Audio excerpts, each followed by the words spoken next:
In the first week of September 1666, a fire that began inside a single bakery destroyed roughly 80% of the walled city of London in 4 days. 13,200 houses were gone by the time the flames stopped moving, along with 87 parish churches and the old Cathedral of St. Paul's, which had stood on that hill for 600 years.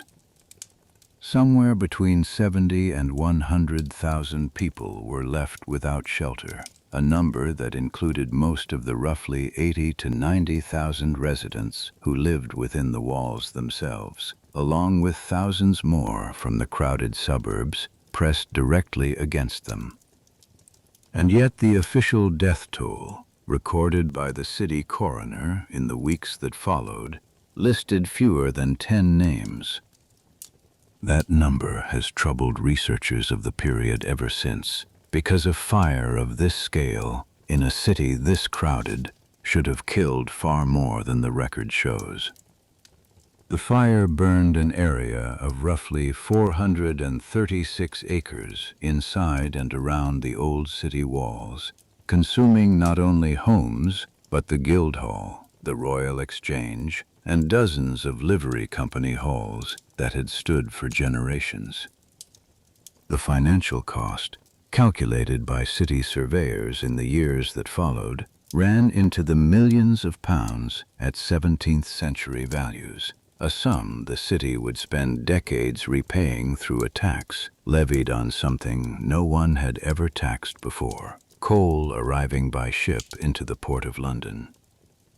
None of this happened because an army arrived, or because a foreign power declared war on the city. It happened because a fire that started in one building was never brought under control before it reached the next one, and the next, for 4 days in a row. The gap between what burned and who was counted as lost is one of the places where this history begins.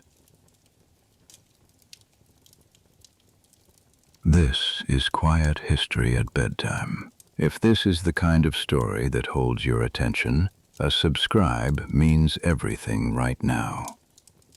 Every detail in this account comes from government archives, legislative records, and current academic research on the period.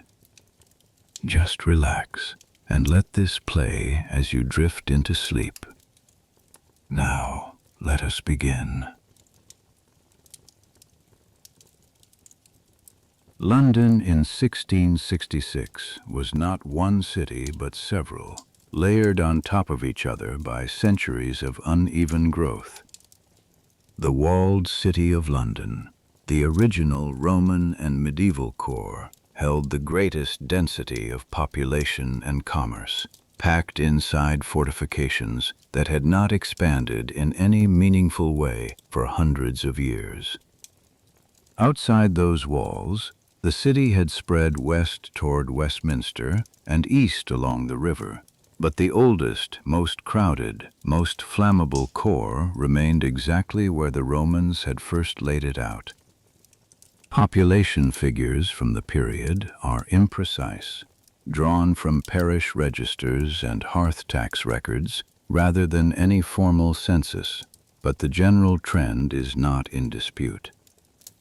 London had grown from perhaps 200,000 people at the start of the 17th century to something closer to 400,000 across the wider metropolitan area by the 1660s, with the walled city itself still holding tens of thousands packed into roughly 1 square mile. That growth had outpaced the physical capacity of the medieval street plan by a wide margin, and the city's building trades had responded the only way available to them within a fixed footprint, building upward and outward over the street, rather than replacing the narrow lanes themselves. London in the late summer of 1666 was a city built almost entirely out of wood. Timber-framed houses lined every street inside the old Roman walls, their upper floors jettied out over the road below, so that neighbors on opposite sides of a narrow lane could often reach out and touch fingertips across the gap. This jettying was not accidental. It was a way of maximizing floor space in a city where land inside the walls was scarce and expensive, and it had been common practice for over 2 centuries.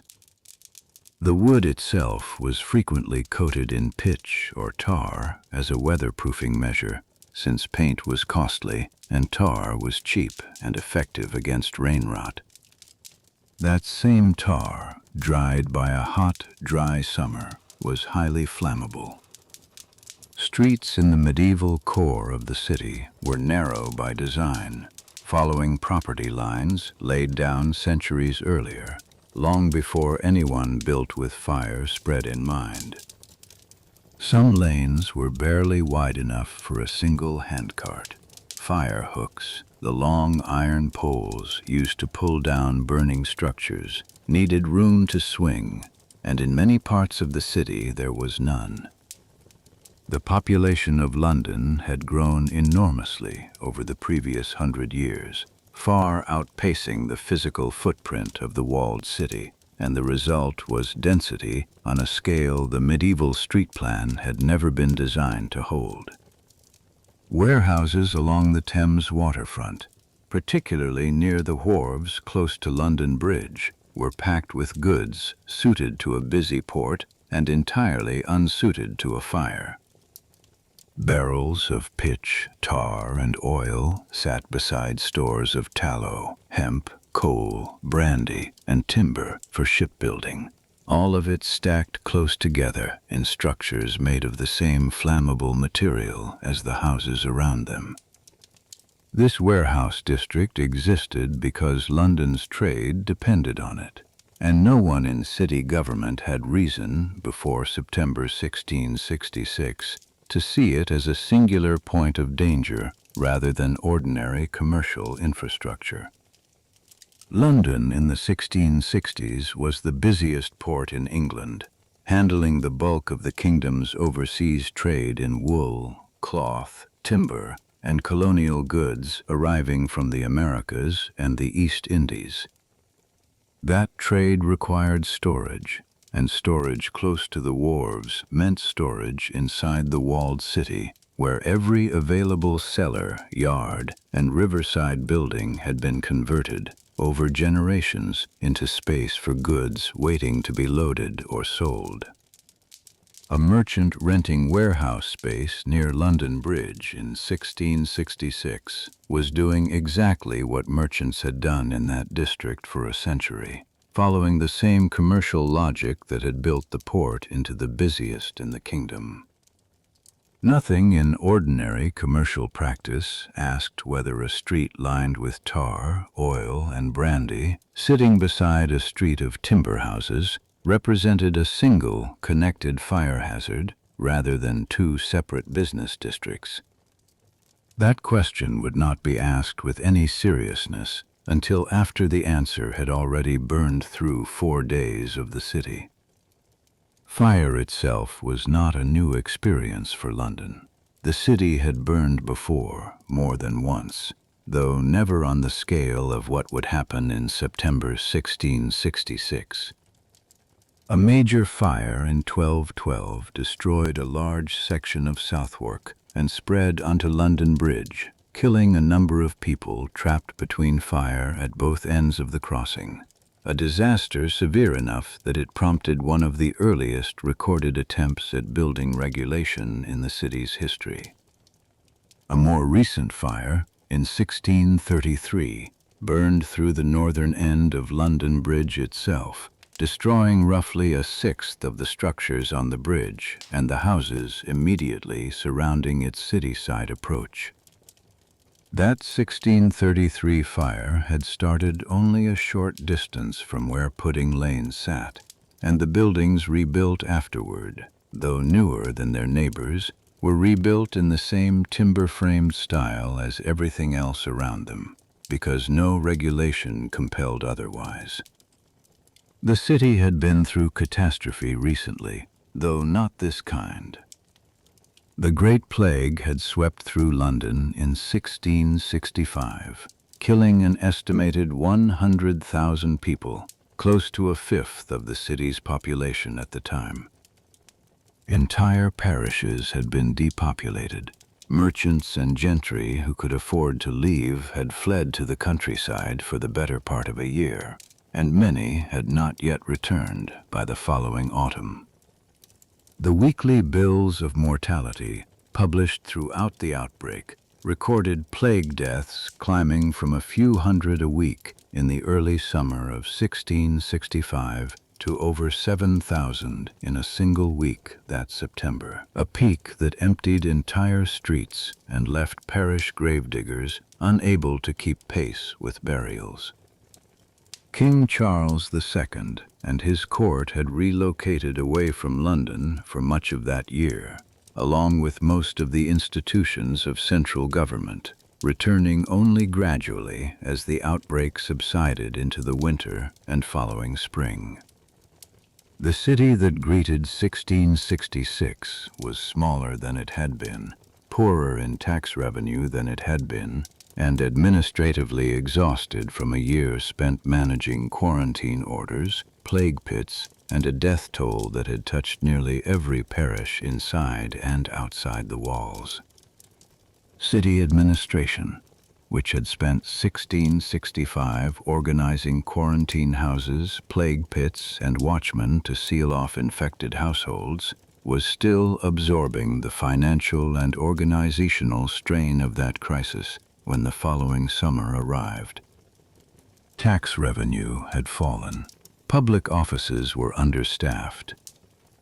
The machinery of city government that would, a year later, need to respond immediately and forcefully to a different kind of disaster was not running at full capacity. Beyond the immediate mortality, the plague had disrupted the ordinary functioning of the city's markets and trade guilds for the better part of a year. As workshops closed, apprenticeships were interrupted, and the wealthier households who normally provided employment and custom to tradesmen left the city entirely. By the summer of 1666, London was still absorbing that disruption. Rents had fallen in some parishes as households failed to return, and the city's tax base, built largely on hearth counts and property assessments, had not fully recovered to its pre-plague level. The office responsible for that response belonged to the Lord Mayor of London, a position held in 1666 by a merchant named Thomas Bloodworth. The Lord Mayor's authority was real but bounded. He could order the demolition of houses to create fire breaks, a tactic already understood as the most effective way to stop a fire's advance through a densely built city. But that authority came with a cost attached to it. Property owners whose homes were demolished to save the street beyond them had a legal claim to compensation, and the city treasury, still recovering from the plague year, had limited funds to cover that liability.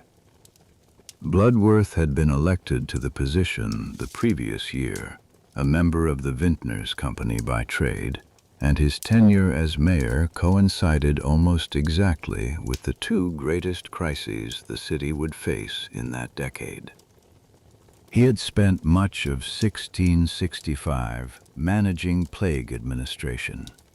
He would spend the first week of September 1666 managing a different emergency entirely, with the same limited treasury and the same legal constraints on his authority to order demolition. This was not a new problem. City authorities had understood the fire risk of London's construction for centuries before 1666, and had tried, repeatedly, to do something about it.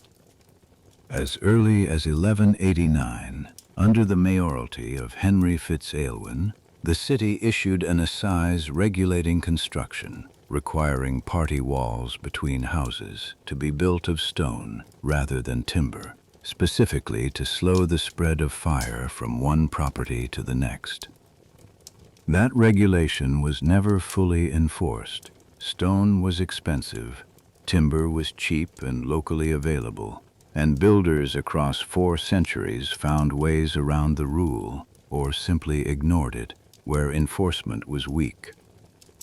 In the early 17th century, King James I issued proclamations restricting the use of thatched roofing within the city and limiting how far upper floors could jetty out over the street.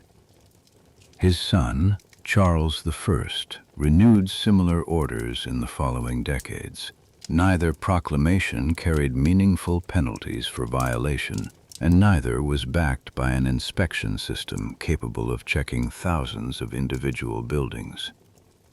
By 1666, thatch had mostly disappeared from the city center, replaced by tile and shingle roofing, which represented real, if partial, progress. Timber framing, tar-coated facades, and narrow jettied streets remained the norm almost everywhere inside the walls.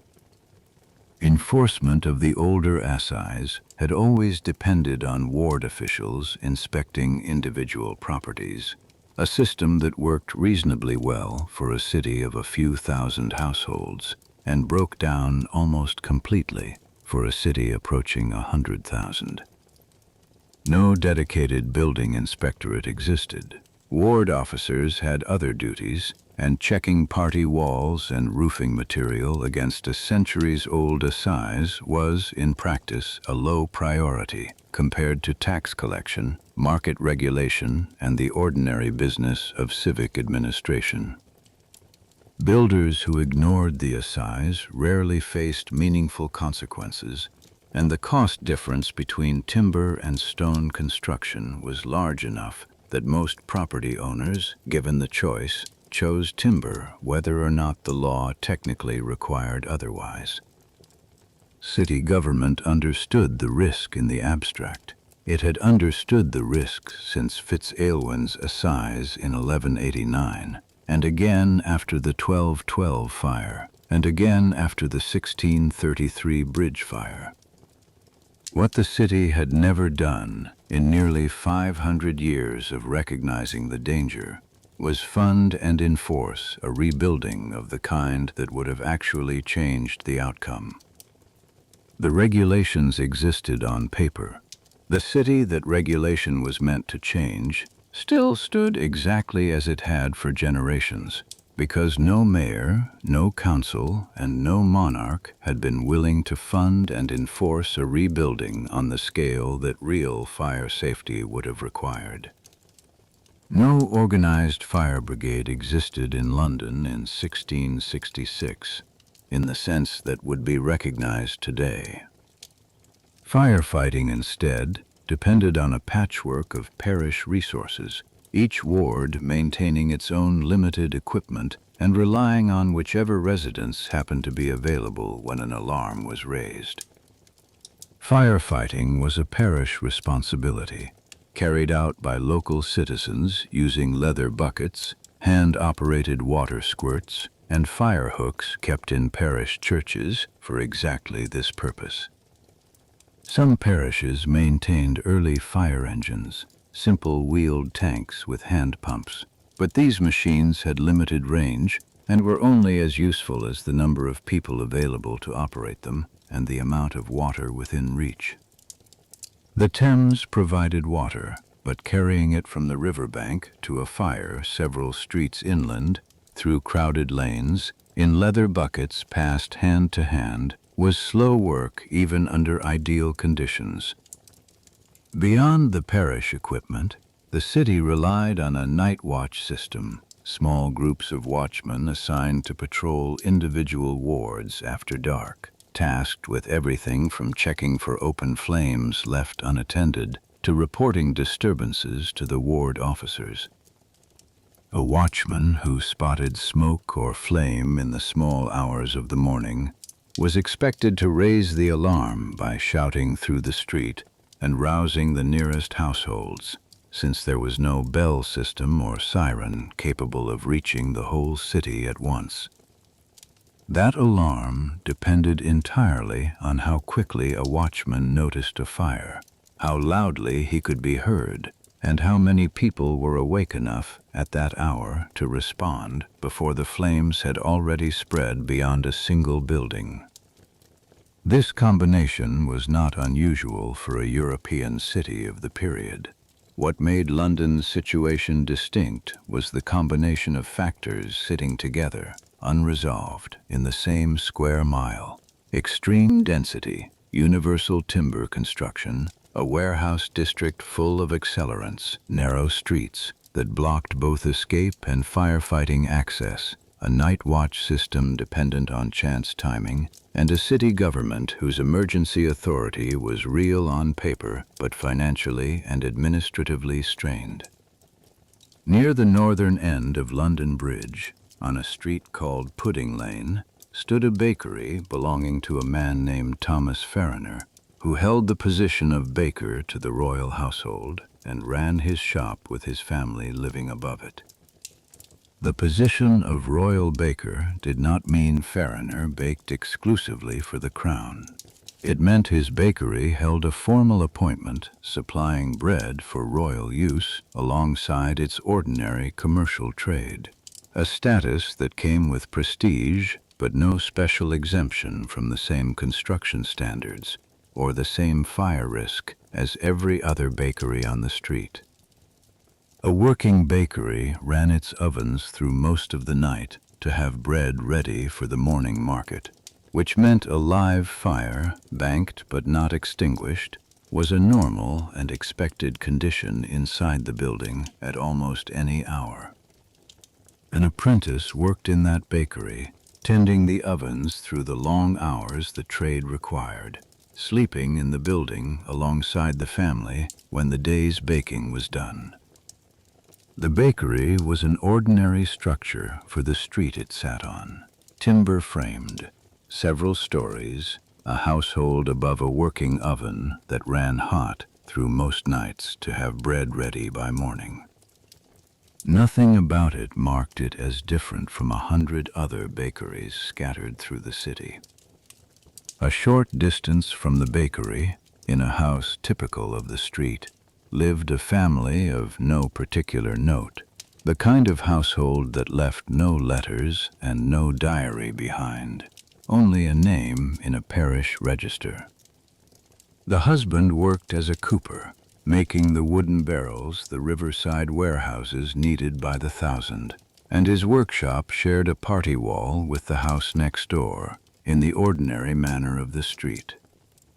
His wife kept accounts for the household, and for a small amount of goods they resold from a room facing the lane, a common arrangement for families whose income depended on more than one trade.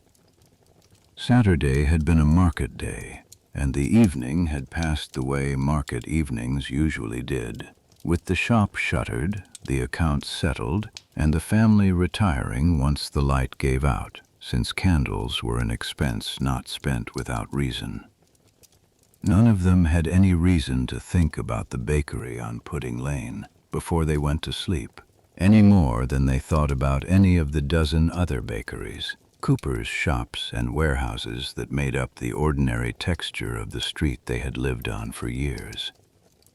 The cooper's apprentice, a boy bound to the household for the standard 7-year term common to London's trade guilds, slept in a loft above the workshop, close enough to the shared wall that the sounds of the street below carried easily through the floorboards. His days followed the same pattern most apprentices in the street knew well: rising before dawn to stoke the workshop fire, spending the morning fetching staves and iron hoops from a supplier 2 streets over, and finishing each barrel under the cooper's direct supervision before it could be sold or delivered. Saturday's market had gone ordinarily enough. The cooper had sold 4 finished barrels to a brewer near the river, and the family had eaten a modest supper before the household settled in for the night, exactly as it had on hundreds of Saturdays before it. Apprenticeship bound a young worker to a master's household for room, board, and training in exchange for years of largely unpaid labor, an arrangement that placed thousands of young people across the city sleeping inside exactly the kind of tightly packed, timber-framed buildings that made up Pudding Lane and every street like it. It was an arrangement that had nothing to do with fire risk and everything to do with how the city's economy trained its workforce. And yet it meant that when danger came, it would find people asleep in numbers far greater than the households alone would suggest. The summer of 1666 had been unusually dry.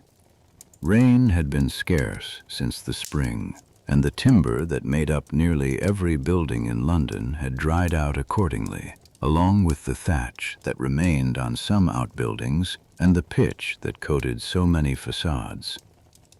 Summer heat that dry had a further, less obvious effect. The timber joints and pegged frames holding the city's oldest houses together had themselves begun to shrink and loosen, widening the small gaps through which sparks and embers could travel from one structure into the next. A dry summer alone does not start a fire. It only changes what happens once one does. Late in the evening of Saturday, the 1st of September, the ovens in Farriner's bakery were banked down for the night, in the same way they had been banked down every night for years. By the household's own account, given afterward, the fire was believed out before anyone went to sleep. The household went to bed. The apprentice went to bed. The city around them, dry, densely built, and administratively unprepared for what density and dryness together could produce, went to sleep as well on what was, by every ordinary measure, an unremarkable night in London. Somewhere in the space between the last check of the ovens and the first hours of Sunday morning, that judgment proved wrong. The fire began in the early hours of Sunday, the 2nd of September 1666, inside Thomas Farriner's bakery on Pudding Lane.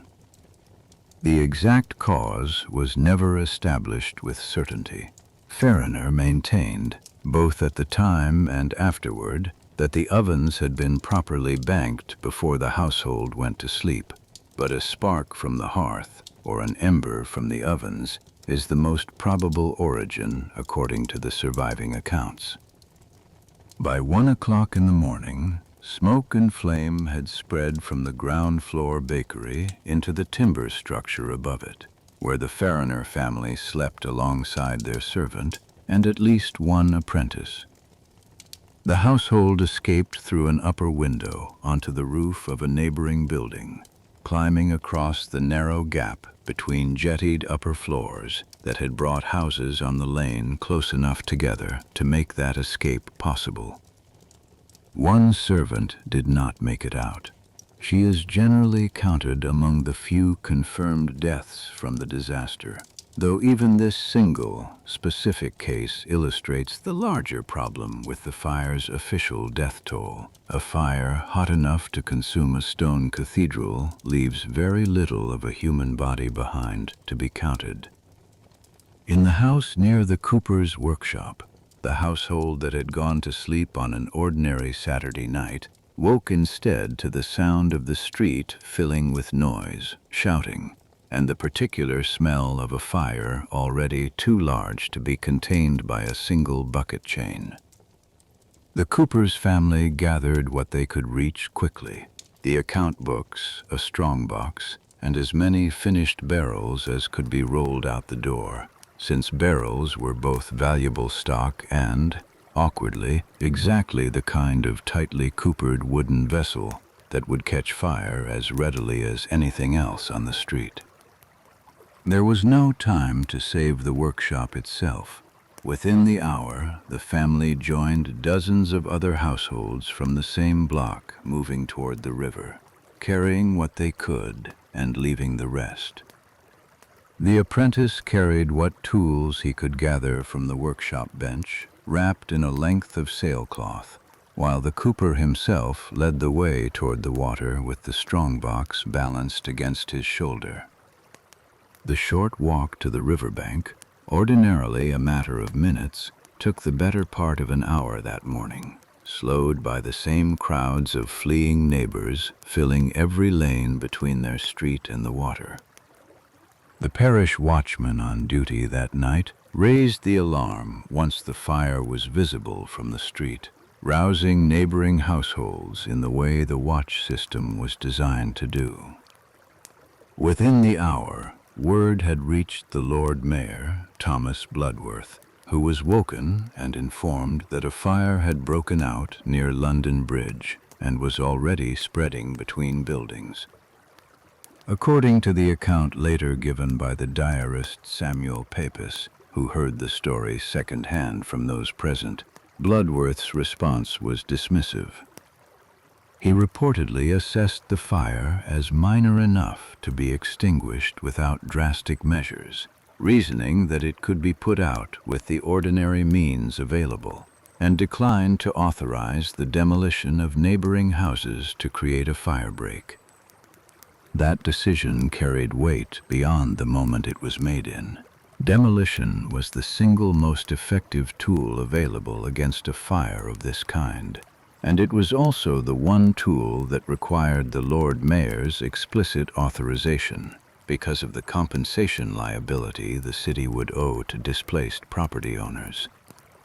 By declining to order it in the fire's first hours, when a break of only a few houses might have contained the blaze to Pudding Lane and its immediate surroundings, Bloodworth removed the option that had the best chance of stopping the disaster before it became one. Whether he could have known, at 1:30 in the morning, that a bakery fire would become the largest urban disaster in the city's history is a separate question from what his authority allowed him to do and what he chose not to do with it. The legal mechanism behind that hesitation was specific. Any citizen whose house was pulled down to create a firebreak retained a right to seek compensation from the city for the value of the property destroyed, a right established precisely because demolition without compensation had been a source of public anger during earlier fires. That right protected property owners from arbitrary destruction of their homes by city officials acting without cause. It also meant that ordering demolition on the scale a fire like this would eventually require carried a financial liability that fell on a city treasury already strained by the previous year's plague spending. A mayor weighing whether to demolish a row of houses at 1 o'clock in the morning, based on limited information about how far a fire might spread, was weighing an immediate, certain financial cost against an uncertain future benefit that depended entirely on how the fire behaved in the hours ahead. Bloodworth's decision that night was, in this narrow sense, a rational one, given the information and incentives in front of him. It was also, in hindsight, the wrong one, and the gap between those two facts is where much of the criticism directed at him, then and since, has its root. By the time the scale of the fire made the case for demolition obvious beyond any doubt, on Monday and into Tuesday, the fire had already outpaced the point at which pulling down a single row of houses could meaningfully change its course. The fire that Bloodworth judged containable was, by sunrise, moving through the streets north and west of Pudding Lane at a pace that outstripped every method available to fight it. An east wind, blowing steadily and with unusual strength for early September, pushed the flames away from the river and directly into the densest part of the walled city. Wind direction mattered enormously in a fire fought with hand tools and bucket chains because it determined which streets the flames would reach next, and therefore which streets firefighters needed to defend. An east wind meant the fire was moving toward Cornhill, toward Cheapside, toward the heart of London's commercial district, rather than out toward the comparatively open ground near the Tower. Had the wind blown from a different direction that week, the fire's path through the city would have looked entirely different, a reminder that the disaster's specific shape, which streets burned and which survived, was determined as much by weather in those first hours as by anything London's builders or officials had done in the decades before. The wind did not change direction for the better part of 4 days, a stretch of consistency that turned an initially containable structure fire into a citywide catastrophe by removing, day after day, the possibility that the flames might simply run out of fuel in one direction before reaching the next. Samuel Pepys recorded seeing the fire from a distance early that Sunday morning, noting the scale of the smoke rising over the city before he had any detailed information about where it had started or how far it had already spread. Pepys held a position at the Navy Board, and his access to officials and his habit of recording daily events in detail make his diary one of the most direct surviving accounts of the fire's progress, hour by hour, across its 4 days. His entry for that Sunday describes climbing the Tower of London to get a clear view of the fire's extent, and seeing flames already stretching along the riverside further than he could easily estimate from a single vantage point.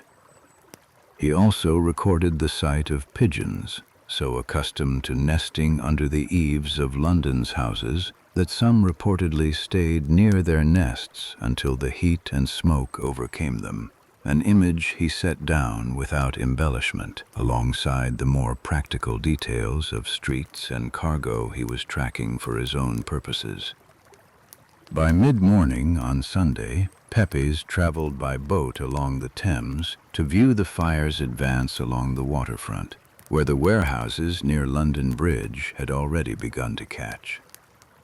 What he described was the fire reaching exactly the district that made London's building stock so dangerous in combinations. Warehouses packed with pitch, oil, tallow, and spirits, standing beside and often built directly against ordinary timber houses. Once the fire reached those warehouses, its behavior changed. A structure fire spreading house to house through timber and thatch was dangerous, but at least somewhat predictable in its pace.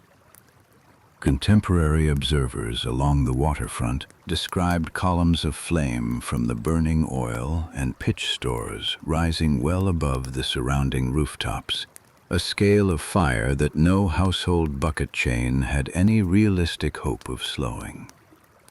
Ships moored near the burning wharves cut their lines and pushed out into the river rather than risk catching fire at anchor, adding to the crowding and confusion already building on the water as residents tried to load their own boats nearby.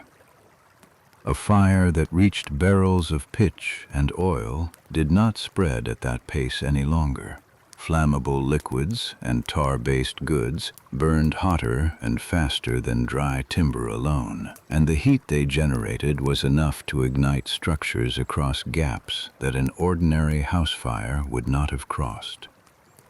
This is where the fire stopped behaving like a contained accident and began behaving like a weather event, throwing burning debris ahead of itself on the wind and igniting new structures well beyond the reach of the flames themselves.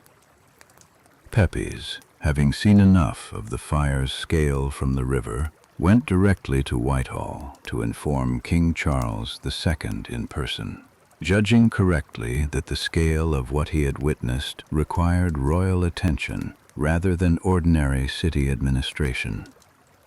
The king's involvement, once it began, would become one of the turning points of the disaster, though that intervention was still hours away on Sunday morning.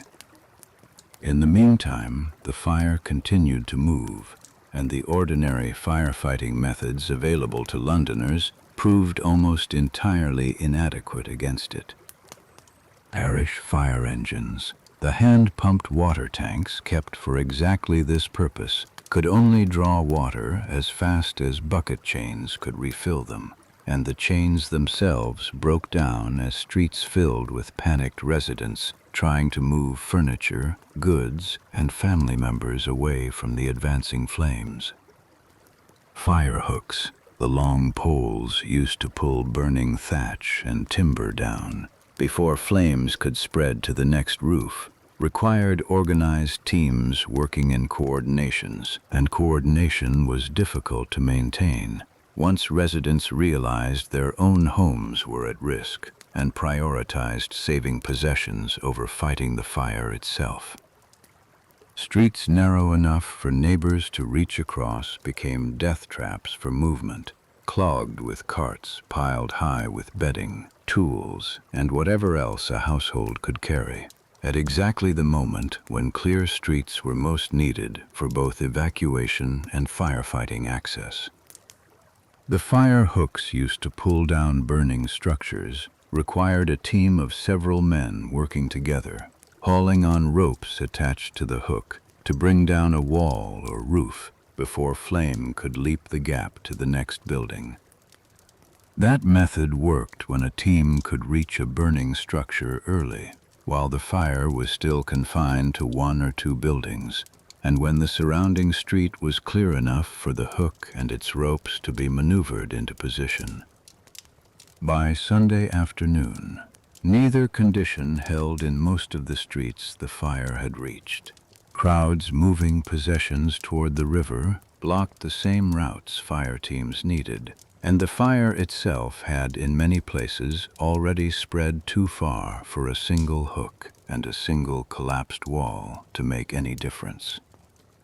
Some parish engines were themselves lost in the chaos, abandoned or destroyed, when the crews operating them were forced to retreat faster than the equipment could be moved, leaving already scarce firefighting capacity even thinner than it had been at the start of the day. Thousands of Londoners spent Sunday and the following night moving what belongings they could toward the Thames, loading them onto boats or carrying them out through the city gates toward the open fields beyond the walls. The river itself became a scene of its own kind of chaos, as boatmen who normally ferried passengers and ordinary cargo found themselves in sudden demand to carry furniture, money boxes, and entire households worth of goods away from the approaching fire at whatever price the moment allowed. Pepys himself noted the price of river transport rising sharply within a single day, watermen charging many times the ordinary fare once it became clear that a boat might be the only practical way to move a household's possessions out of the fire's path. That price increase was not the result of any formal decision. It was simply what happened when a fixed number of boats met a sudden, city-wide demand from people who had no other way to save what they owned. Some households, unable to afford river transport at the inflated rates, resorted to burying valuables in gardens and yards or sinking them into wells, hoping to retrieve what they could once the fire had passed, rather than risk losing everything trying to move it through crowded streets. Pepys himself recorded burying items of value at his own home during the fire's later days, a detail that illustrates how widespread this practice became even among households with access to other means of transport. By Sunday night, the fire had already destroyed a substantial portion of the district between Pudding Lane and Fish Street Hill, and showed no sign of losing momentum as the wind continued from the east.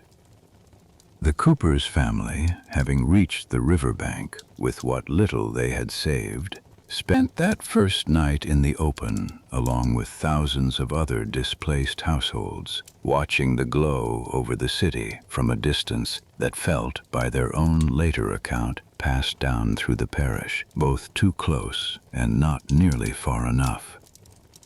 Fields outside the city walls, particularly to the north around Moorfields, filled over the following days with people who had nowhere else to go, camping among salvaged furniture and whatever goods had survived the journey out of the burning streets.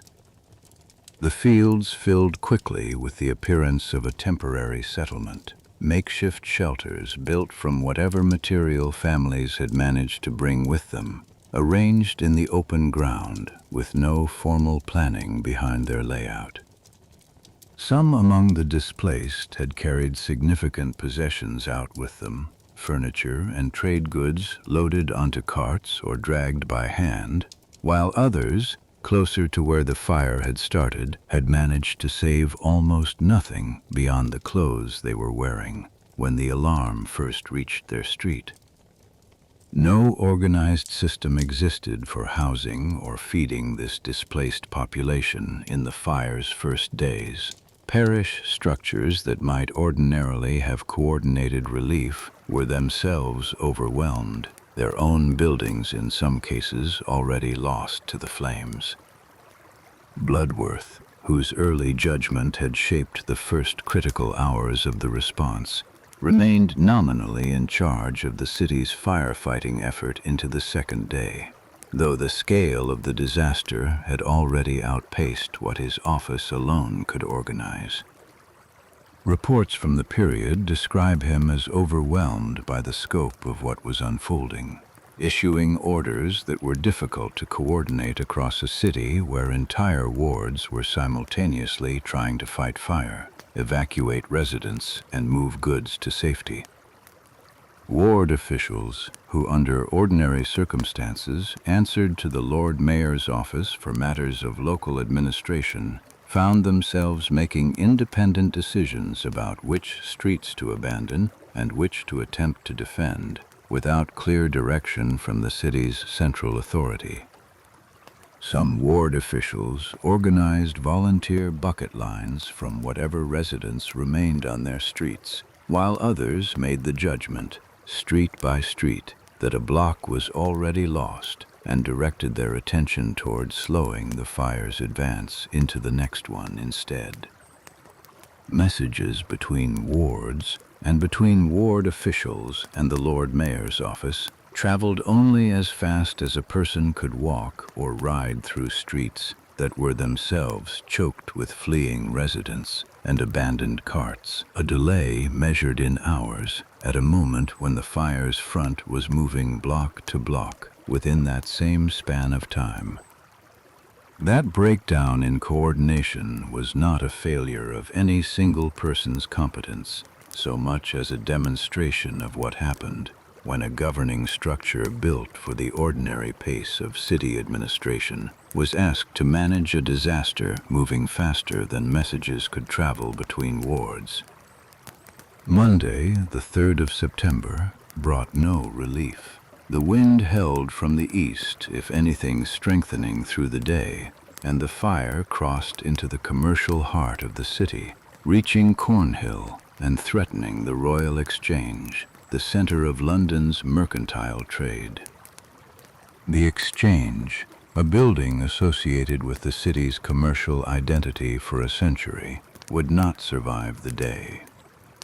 Merchants who had stored records, goods, and in some cases substantial sums of money within the Exchange and the surrounding commercial buildings had only hours of warning to remove what they could before the fire reached the district, and many did not have enough time to save more than a fraction of what was inside.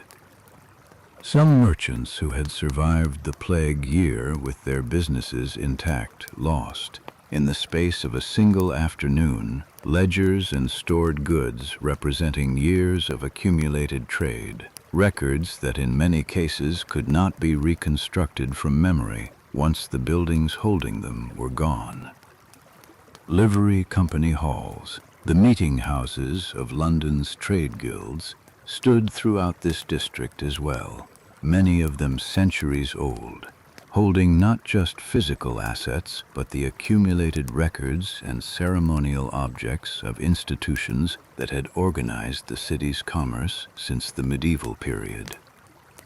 Several of these halls burned on Monday alongside the exchange, a loss that would later factor into how thoroughly the district needed to be rebuilt rather than simply repaired. By Monday afternoon, the scale of the fire had made clear that the tools available to the city, bucket chains, fire hooks, and hand-pumped engines, were not going to be sufficient to stop it through ordinary means. The fire had by this point burned continuously for more than a day and a half, consuming ground faster than any organized response could contain, moving through streets that had never been designed with a disaster of this size in mind. Pepe's report to the king on Sunday had set in motion a response that would not fully arrive until later in the week, as royal authority worked to organize a scale of intervention the city's own government had not been able to provide on its own. In the meantime, Monday night brought the fire within reach of landmarks that had stood at the center of London's identity for centuries, structures whose loss would mark this disaster as something categorically different from the fires the city had survived before. Guildhall itself, the ceremonial and administrative heart of city government, stood directly in the fire's path by Monday evening, its stone construction offering more resistance than the timber buildings around it, but no guarantee of survival if the fire reached its timber roof.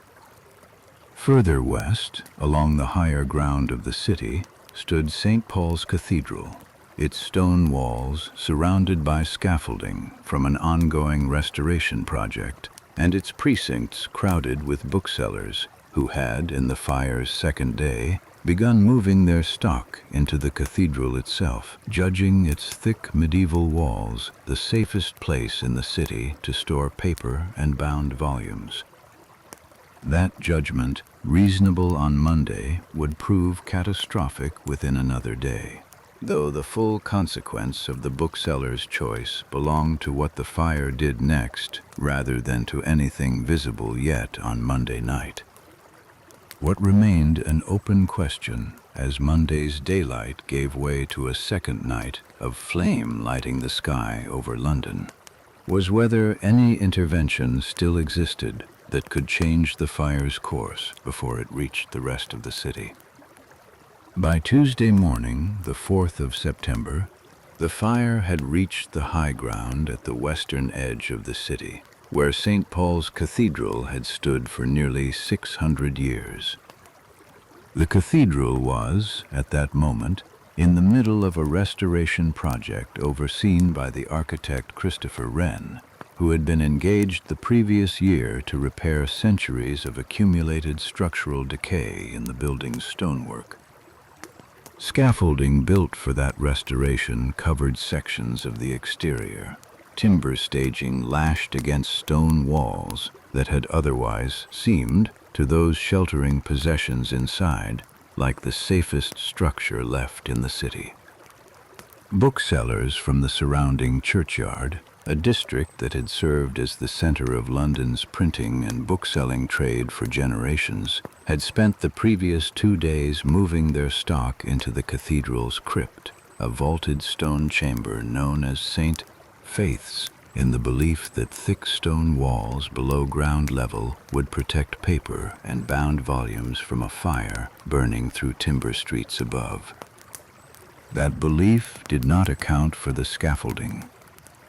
The scaffolding had been standing against the cathedral's walls for months by the time the fire reached the churchyard, an ordinary feature of a long restoration project that no one had reason to view as a liability until the fire made it one. Fire reached the wooden staging surrounding the cathedral on Tuesday, and once the scaffolding caught, the flames had a direct path up the exterior stone to the roof, a structure framed in timber and covered in lead. The lead roof melted under the heat, and ran down through the streets surrounding the cathedral in molten streams. According to accounts from those who witnessed it, a detail striking enough that multiple independent observers recorded it separately in the weeks that followed. Stone itself, subjected to heat of that intensity for a sustained period, began to crack and shatter, fragments reportedly thrown some distance from the building as the internal structure gave way. Witnesses in the churchyard described a sound like continuous cannon fire as sections of stone facing exploded away from the walls, a noise distinct enough from the general roar of the fire that several accounts recorded it separately.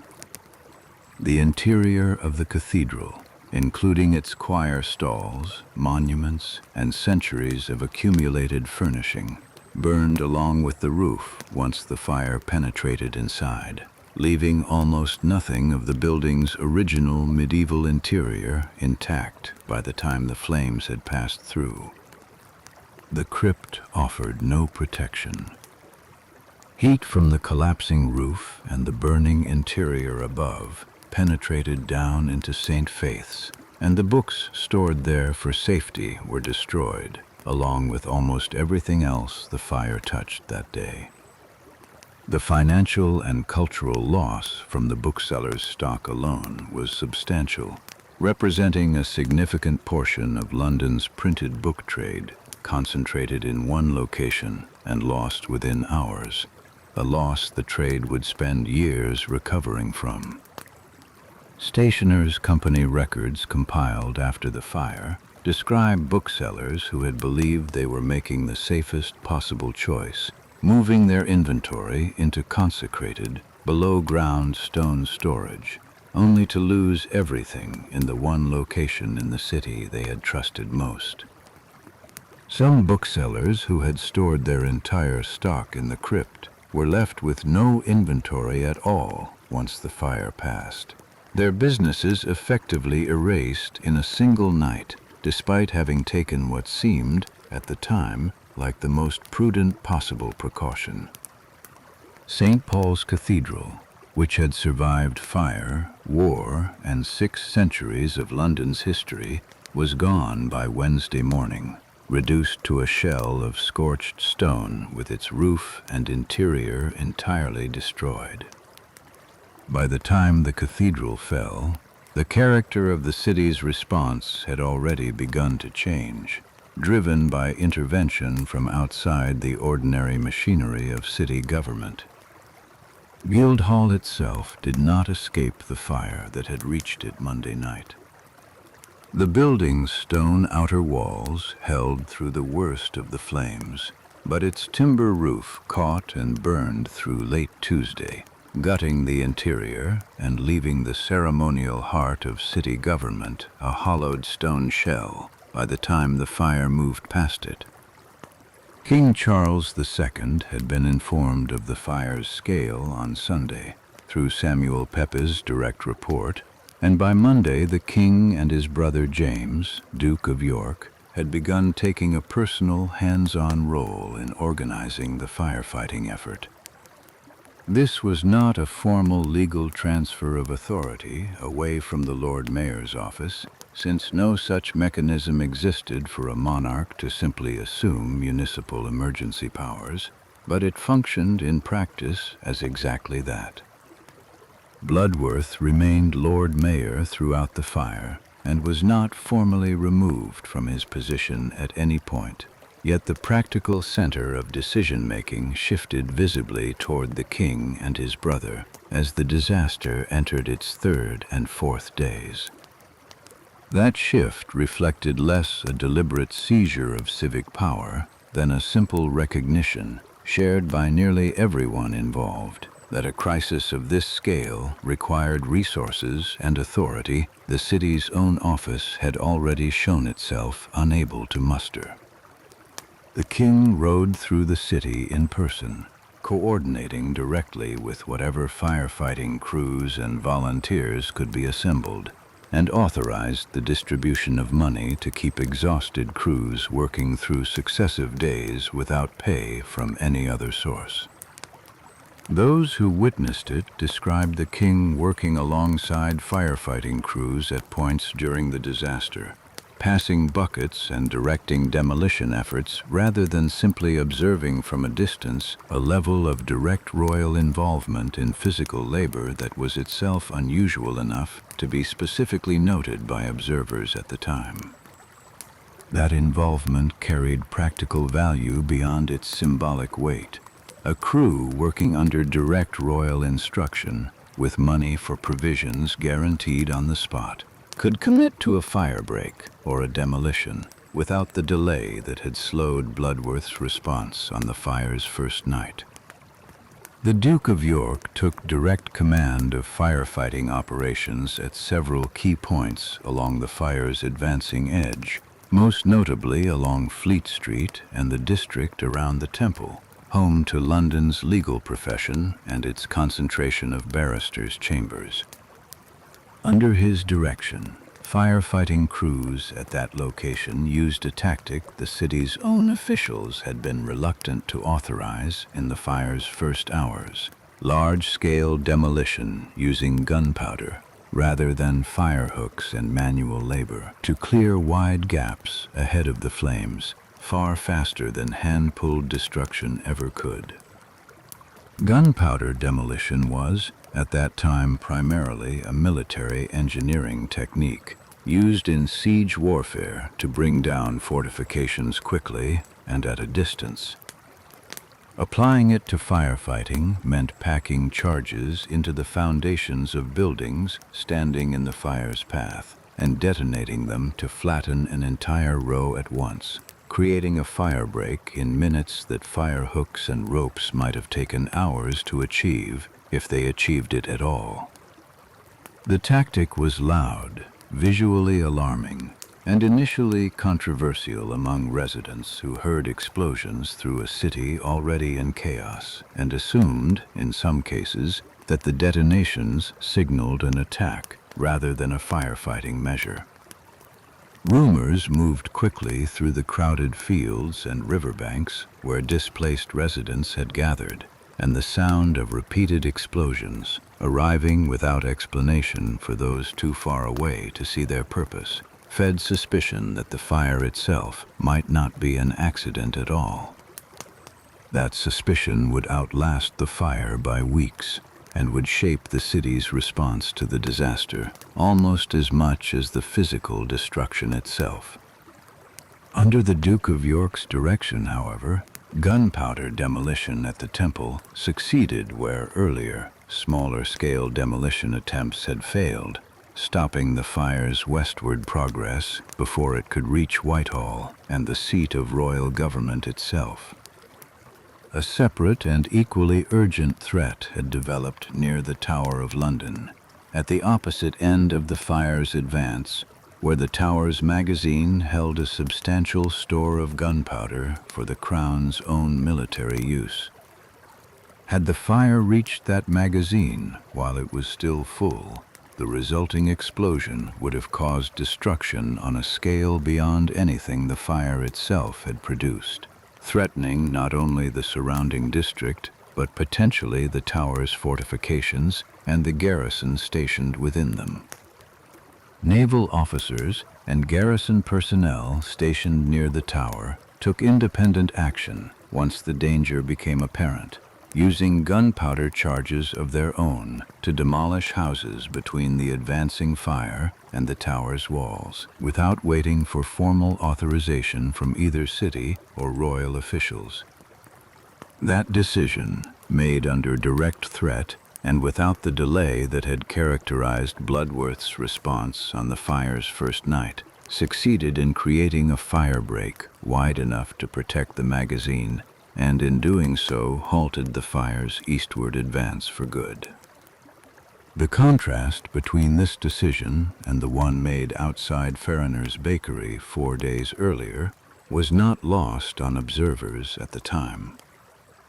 A magazine full of gunpowder made the cost of inaction immediately and catastrophically obvious, in a way an ordinary row of houses on Pudding Lane had not, and officers on the scene acted within the hour, rather than debating compensation liability, because the alternative to acting was no longer an abstract risk, but a visible one.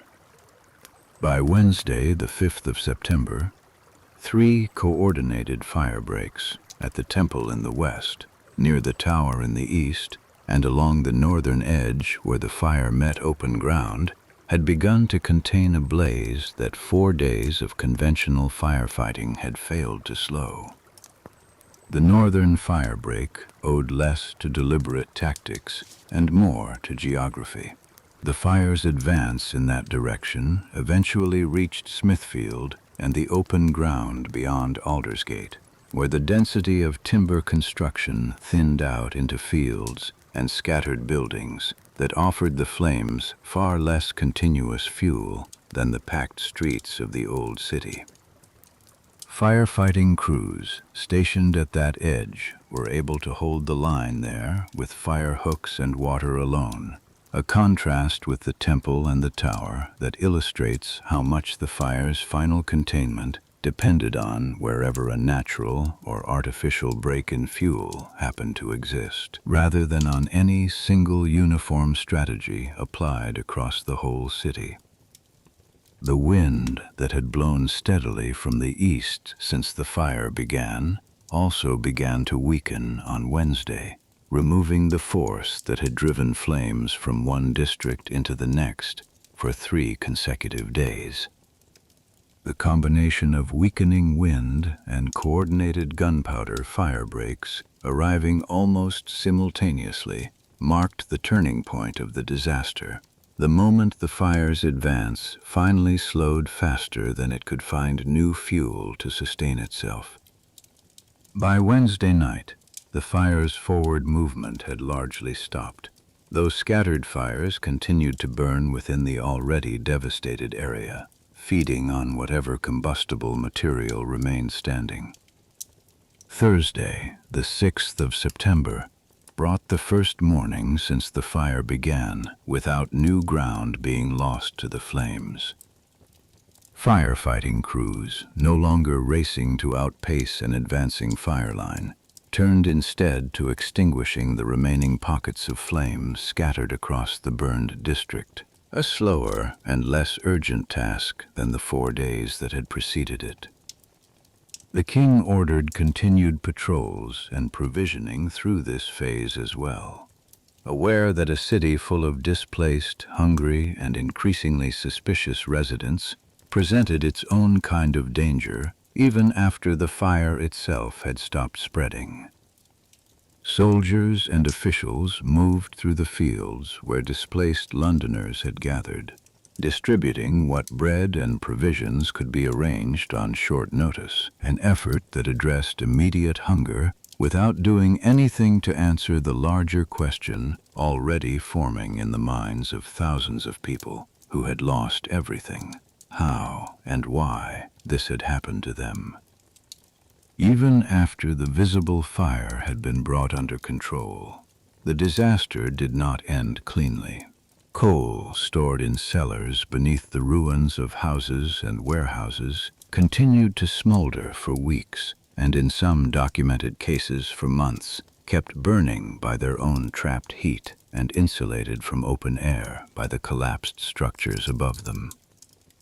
Residents returning to check on their properties in the following weeks reported ground still too hot to walk on safely in places, and isolated flare-ups from these buried coal fires continued to be recorded well into the winter. Among the displaced families still camped in the fields north of the city, word of these lingering fires spread quickly, discouraging the earliest attempts to return and salvage anything from ground that neighbors described as still smoking weeks after the flames themselves had gone. Some accounts from the period describe smoke still rising from cellar ruins as late as the following March, nearly 6 months after the visible fire had been declared out, a slow and unglamorous coda to a disaster that had otherwise moved with terrifying speed. The persistence of these underground fires complicated the earliest efforts at clearing rubble and beginning reconstruction, since surveyors and laborers could not safely assess many sites until the ground beneath them had cooled enough to be trusted. The physical scale of the destruction, once it could be properly surveyed, matched the sense of catastrophe that had been visible from the river throughout the previous 4 days. City surveyors, working in the weeks after the fire, calculated the destroyed area at approximately 436 acres within and immediately surrounding the walls, consuming roughly 80% of the walled city's total footprint. The financial reckoning came later and took longer to calculate with any precision. But early estimates prepared for the city, and Crown placed the total loss at somewhere approaching £10 million at the values of the time, a figure so far beyond the city's annual revenue that it was, in practical terms, incalculable to the people living through it. That figure covered destroyed housing stock, lost warehouse inventory, ruined commercial buildings, and the value of church and civic property, though it could not account for losses that never appeared in any surveyor's ledger. Trade relationships built over years and severed when a merchant's records burned. Apprenticeships interrupted when a master's workshop no longer existed, or income lost by tradespeople with no premises left to work from. Insurance, in the modern sense, did not exist in London in 1666. No mechanism existed by which a merchant or homeowner could recover the value of a lost building or lost goods beyond whatever savings or credit they could independently arrange, which meant the £10 million estimate represented, almost entirely, loss that fell directly and permanently on the individuals and institutions that had owned the property.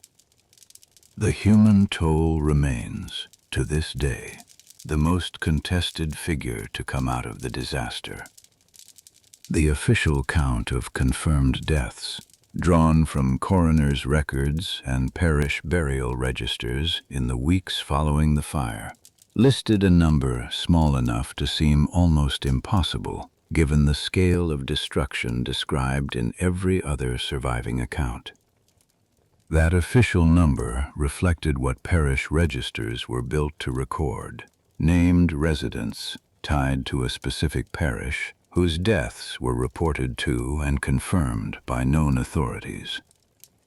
Parish clerks compiling burial records in the fire's aftermath worked from what they could directly verify: a body identified, a family member reporting a loss, a name that could be matched against an existing entry in the parish's own registers of residence. That system, adequate for recording deaths in ordinary times, was never designed to account for a population thrown into chaos across dozens of parishes simultaneously, many of whose own record books had burned along with the churches that housed them. Large numbers of London's poorest residents in the districts nearest Pudding Lane were lodgers, transient dock workers, and unregistered tenants who moved through the city's crowded rental housing without ever appearing in a parish's formal records. People whose absence after the fire would not necessarily register as a confirmed death, rather than simply a departure from the city. A lodger who rented a single room by the week, common practice in the crowded streets near the wharves, left no lease, no formal tenancy record, and in many cases no family in the city to report them missing once the fire had passed through their street. A fire capable of melting the lead roof of a stone cathedral was also capable of leaving little identifiable trace of a body caught within a collapsing timber house, a possibility that further separates the official death count from any reliable estimate of how many people actually died.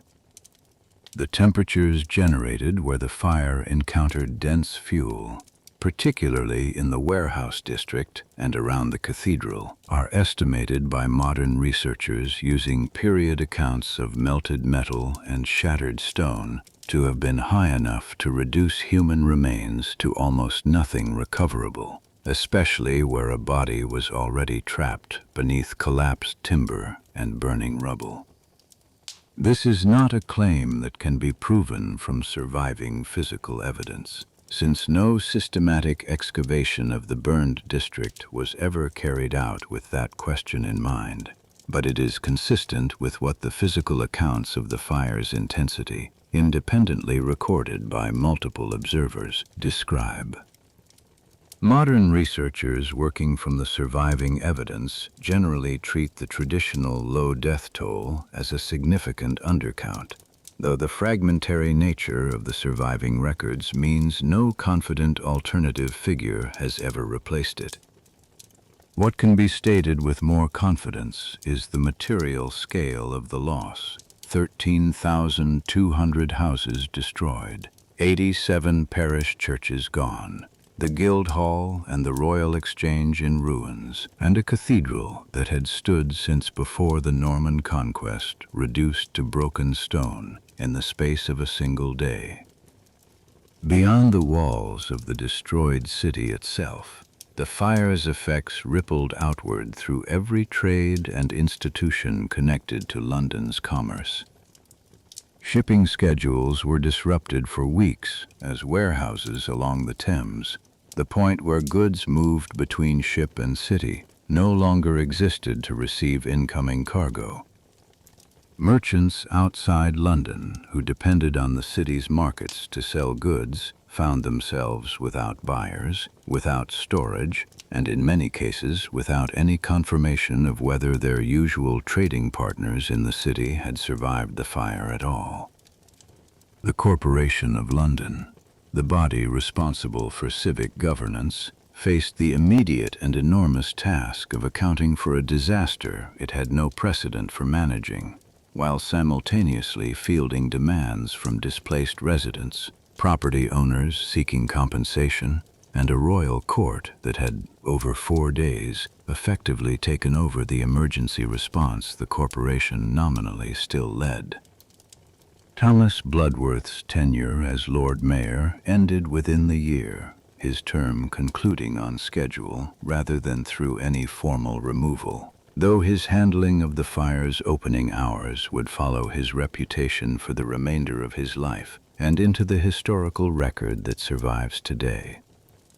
That record judges him almost entirely on a single decision made in the dark, in the first hour after the alarm was raised, weighed against incomplete information about a fire that would, within 4 days, destroy most of the city he had been elected to govern.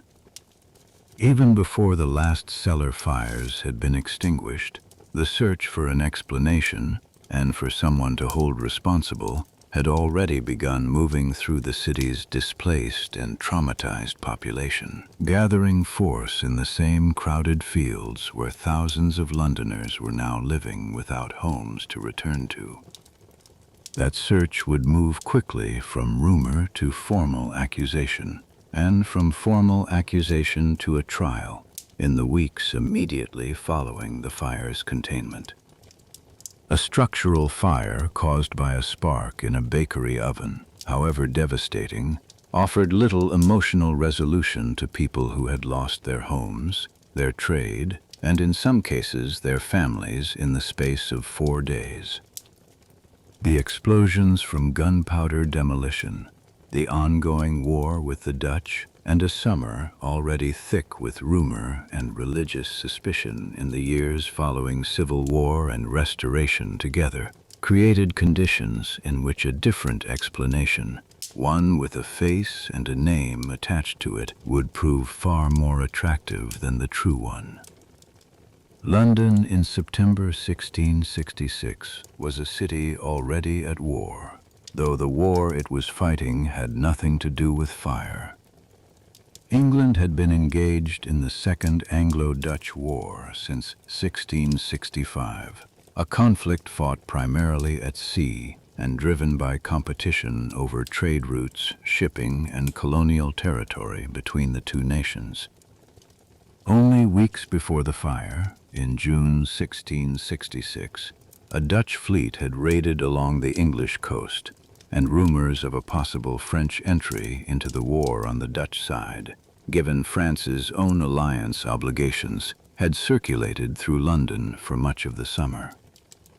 A city already primed to expect attack from foreign enemies, and already accustomed to rumors of Dutch ships sighted off the coast, was not a city inclined to accept a bakery oven as a sufficient explanation for the destruction of most of its housing stock. Fear of invasion had been a recurring feature of London life throughout the war, with periodic alarms about enemy landings along the coast circulating through the city, even when no actual threat materialized. Against that backdrop, a fire large enough to destroy most of the walled city in 4 days was, for many residents, easier to interpret as the opening act of an attack already feared than as the accidental consequence of a smoldering oven and an east wind.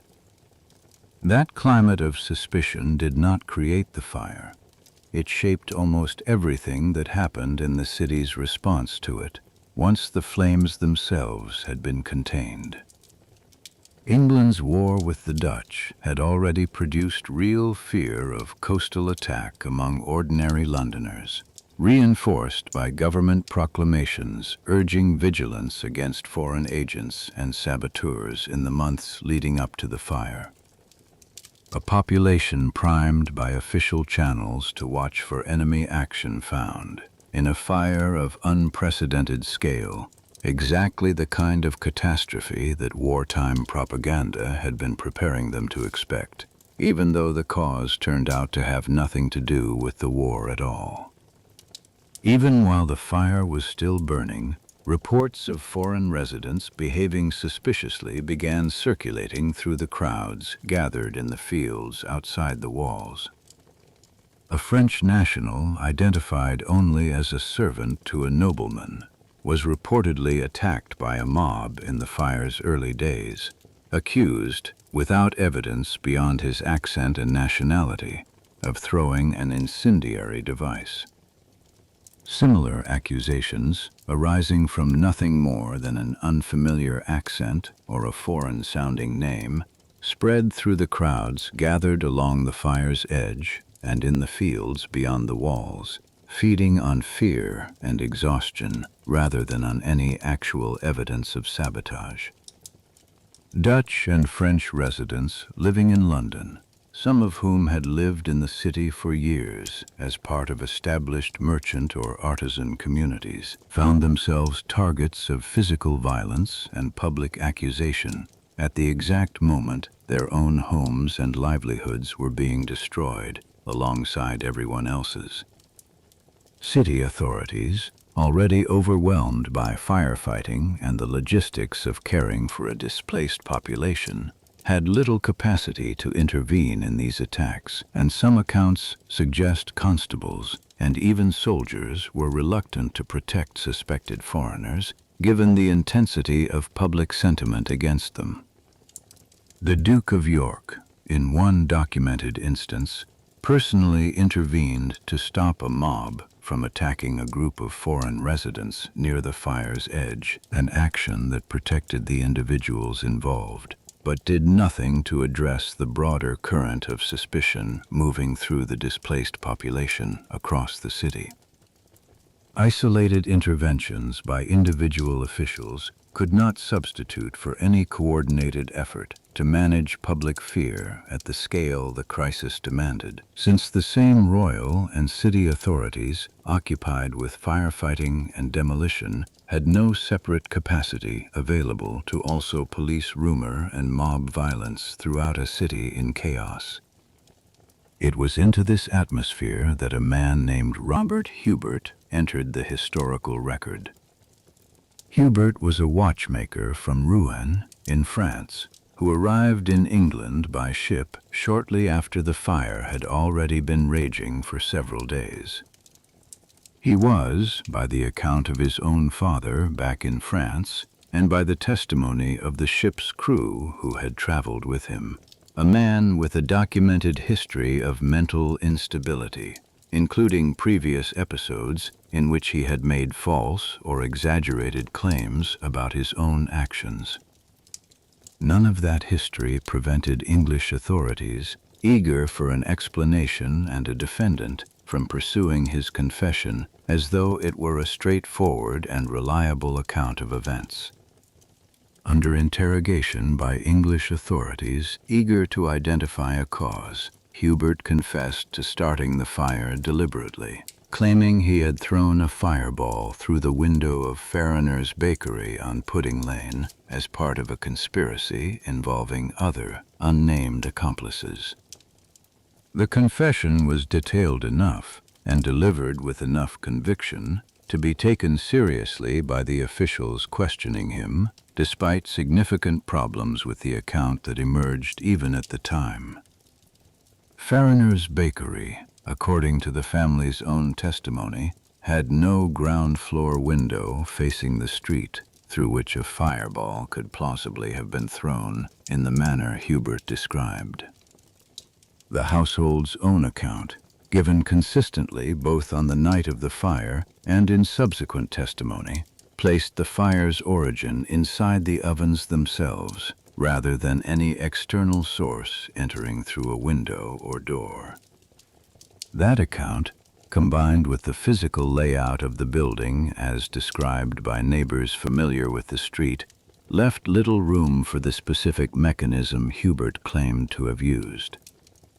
Shipping records available to investigators at the time indicated Hubert's vessel had not yet arrived in England on the night the fire began, meaning he could not physically have been on Pudding Lane at the hour he claimed to have started the fire.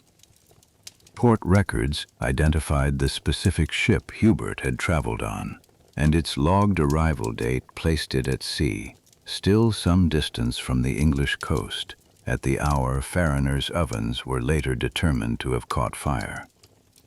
That single verifiable fact, drawn from routine shipping documentation rather than any contested testimony, should have been sufficient on its own to end the case against him before it reached trial. Despite these inconsistencies, English authorities proceeded with a formal trial anyway, treating a repeated confession as sufficient grounds despite the physical evidence contradicting it. Hubert was tried at the Old Bailey, London's Central Criminal Court, on charges of arson. He continued to confess to the crime throughout his trial, even as the physical impossibilities in his account were raised, offering no defense and, by several accounts, seeming eager to be found guilty rather than attempting to establish his innocence. A jury convicted him based substantially on his own repeated confession, despite the evidence that contradicted it, and he was sentenced to death. The trial itself lasted only a matter of hours, brief even by the standards of 17th-century criminal justice, reflecting both the pressure on the court to produce a resolution and Hubert's own refusal to contest the charges against him in any meaningful way. Judges and jurors involved in the case were left, by several later accounts, uneasy about the verdict even as they returned it, aware that a confession riddled with physical impossibilities was a strange foundation for a capital sentence, yet unable to identify any better explanation for why a man would repeatedly confess to a crime he could not have committed. Robert Hubert was hanged at Tyburn on the 28th of October, 1666, roughly 7 weeks after the fire he claimed, against all physical evidence, to have started single-handedly. His execution did not end the search for a foreign conspiracy behind the fire, though it did provide the city, briefly, with the resolution that a bakery oven never could.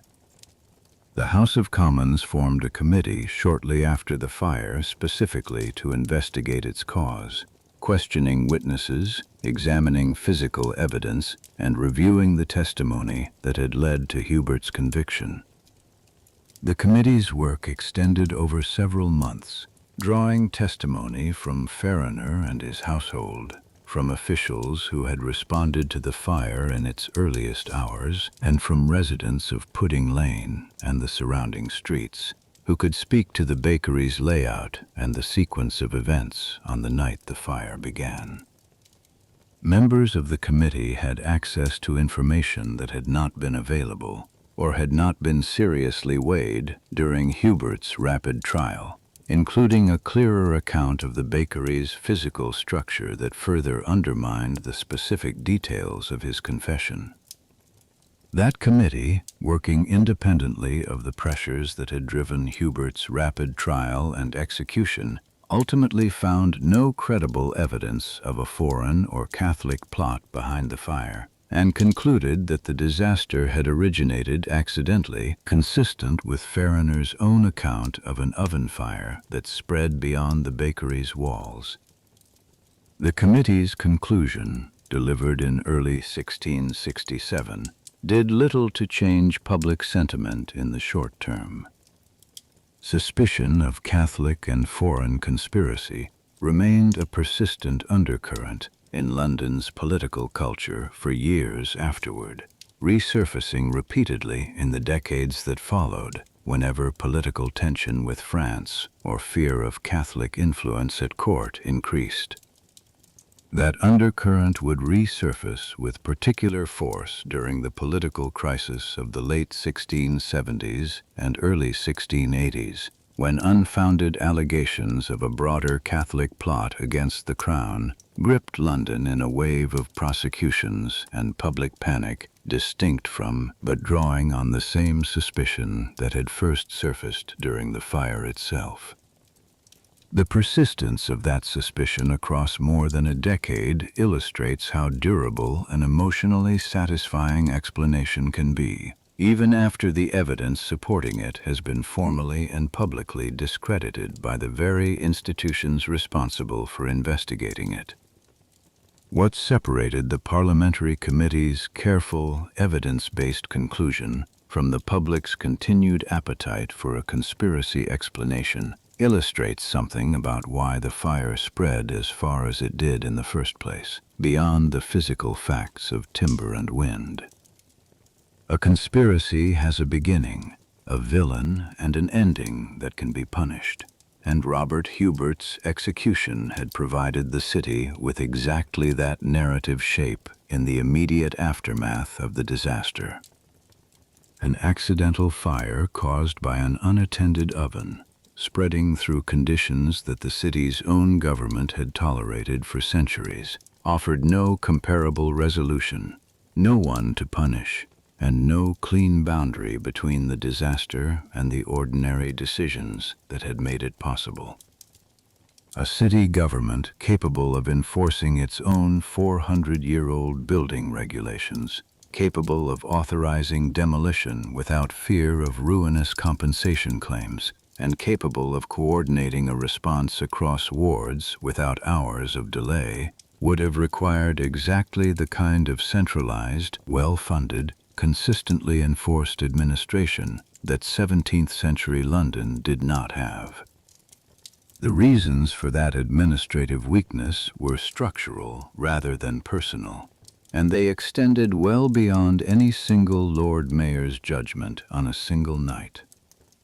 Compensation liability for demolished property, the same mechanism that had constrained Bloodworth's response on the fire's first night, was itself a product of this underfunded system, a legal safeguard created because the city had never possessed the financial reserves to simply absorb the cost of destroyed property without passing that cost back onto individual officials or onto the property owners themselves. A better funded city government, with reserves set aside specifically for emergency demolition and firefighting, could have authorized the same action Bloodworth declined without needing to weigh an immediate, certain cost against an uncertain future benefit, because the cost of acting quickly would already have been budgeted for in advance, rather than treated as an emergency liability. The Corporation of London operated on tax revenue drawn primarily from property assessments and trade duties, a revenue base that had been stretched thin by the plague year immediately preceding the fire and further strained by wartime taxation supporting the Navy's operations against the Dutch. Parliament had authorized substantial new taxation throughout 1665 and 1666, specifically to fund naval operations, competing directly with any civic revenue that might otherwise have gone toward infrastructure, building enforcement, or expanded firefighting capacity within the city itself. A pound spent reinforcing the fleet against the Dutch was, from the perspective of the Crown and Parliament in the summer of 1666, a far more urgent priority than a pound spent inspecting timber-framed houses for compliance with a 500-year-old assize, and city and national finances were allocated accordingly, without any anticipation that the choice would matter within a matter of weeks. Enforcing building codes at the scale London would have needed, replacing tens of thousands of timber structures with stone or brick across the entire walled city, would have required capital investment on a scale no 17th-century municipal government in England had ever attempted, funded by a tax base that was, at that exact moment, already committed to paying for a war. Timber was not simply the traditional building material out of habit. It was, economically, the only building material within reach of the ordinary builders and property owners who constructed most of London's housing stock.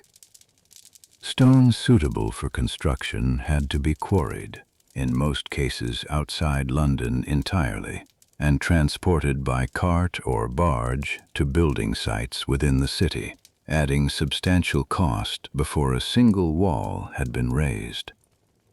Portland stone, the material that would later become closely associated with the city's rebuilding, had to be cut from quarries on the Dorset coast and shipped by sea and river to London, a journey that added weeks of transport time and significant expense compared to timber that could be felled in forests within a day's cart ride of the city.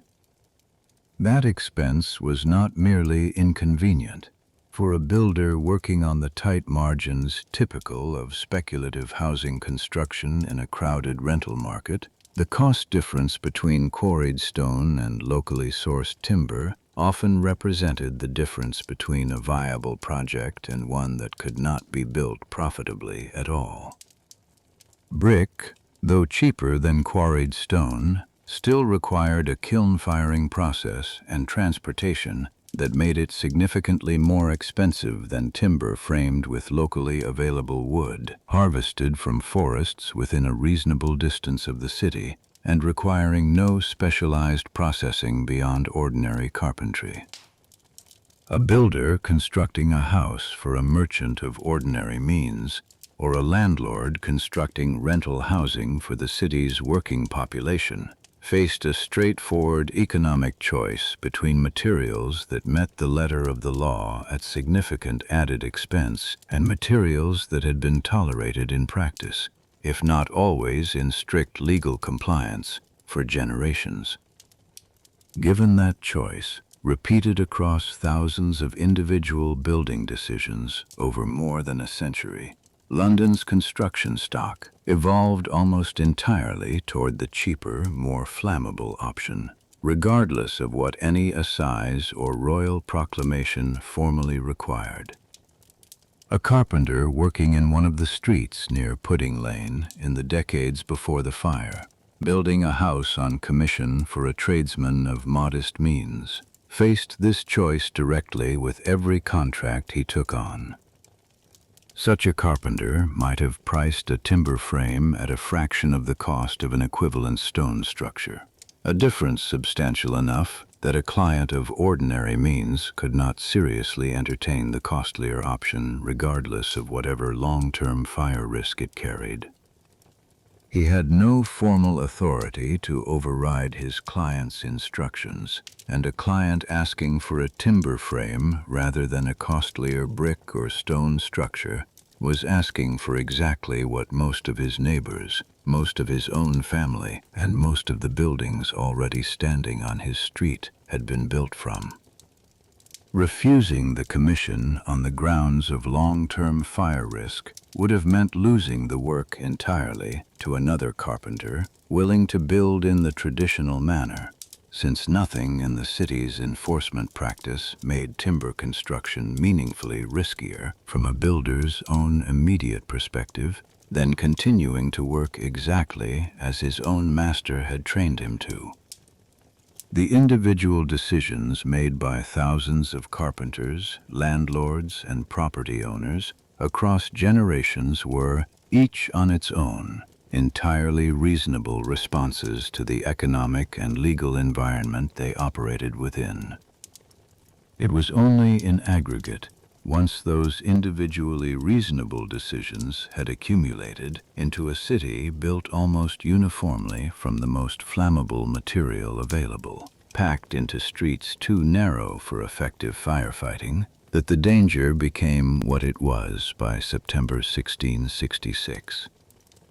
City officials enforcing building regulation faced a parallel problem of their own. A ward officer who rigorously enforced the letter of centuries-old fire codes against every timber-framed building in his jurisdiction would have needed to order the effective demolition or reconstruction of a large share of the housing stock in his own ward, an action with no realistic funding mechanism behind it, and no political appetite among either officials or the residents whose homes and livelihoods depended on cheap, readily available construction. Selective, inconsistent enforcement was, in this sense, not simply negligence, but the predictable outcome of a regulatory system that had never been given the resources or the political will required to enforce itself consistently.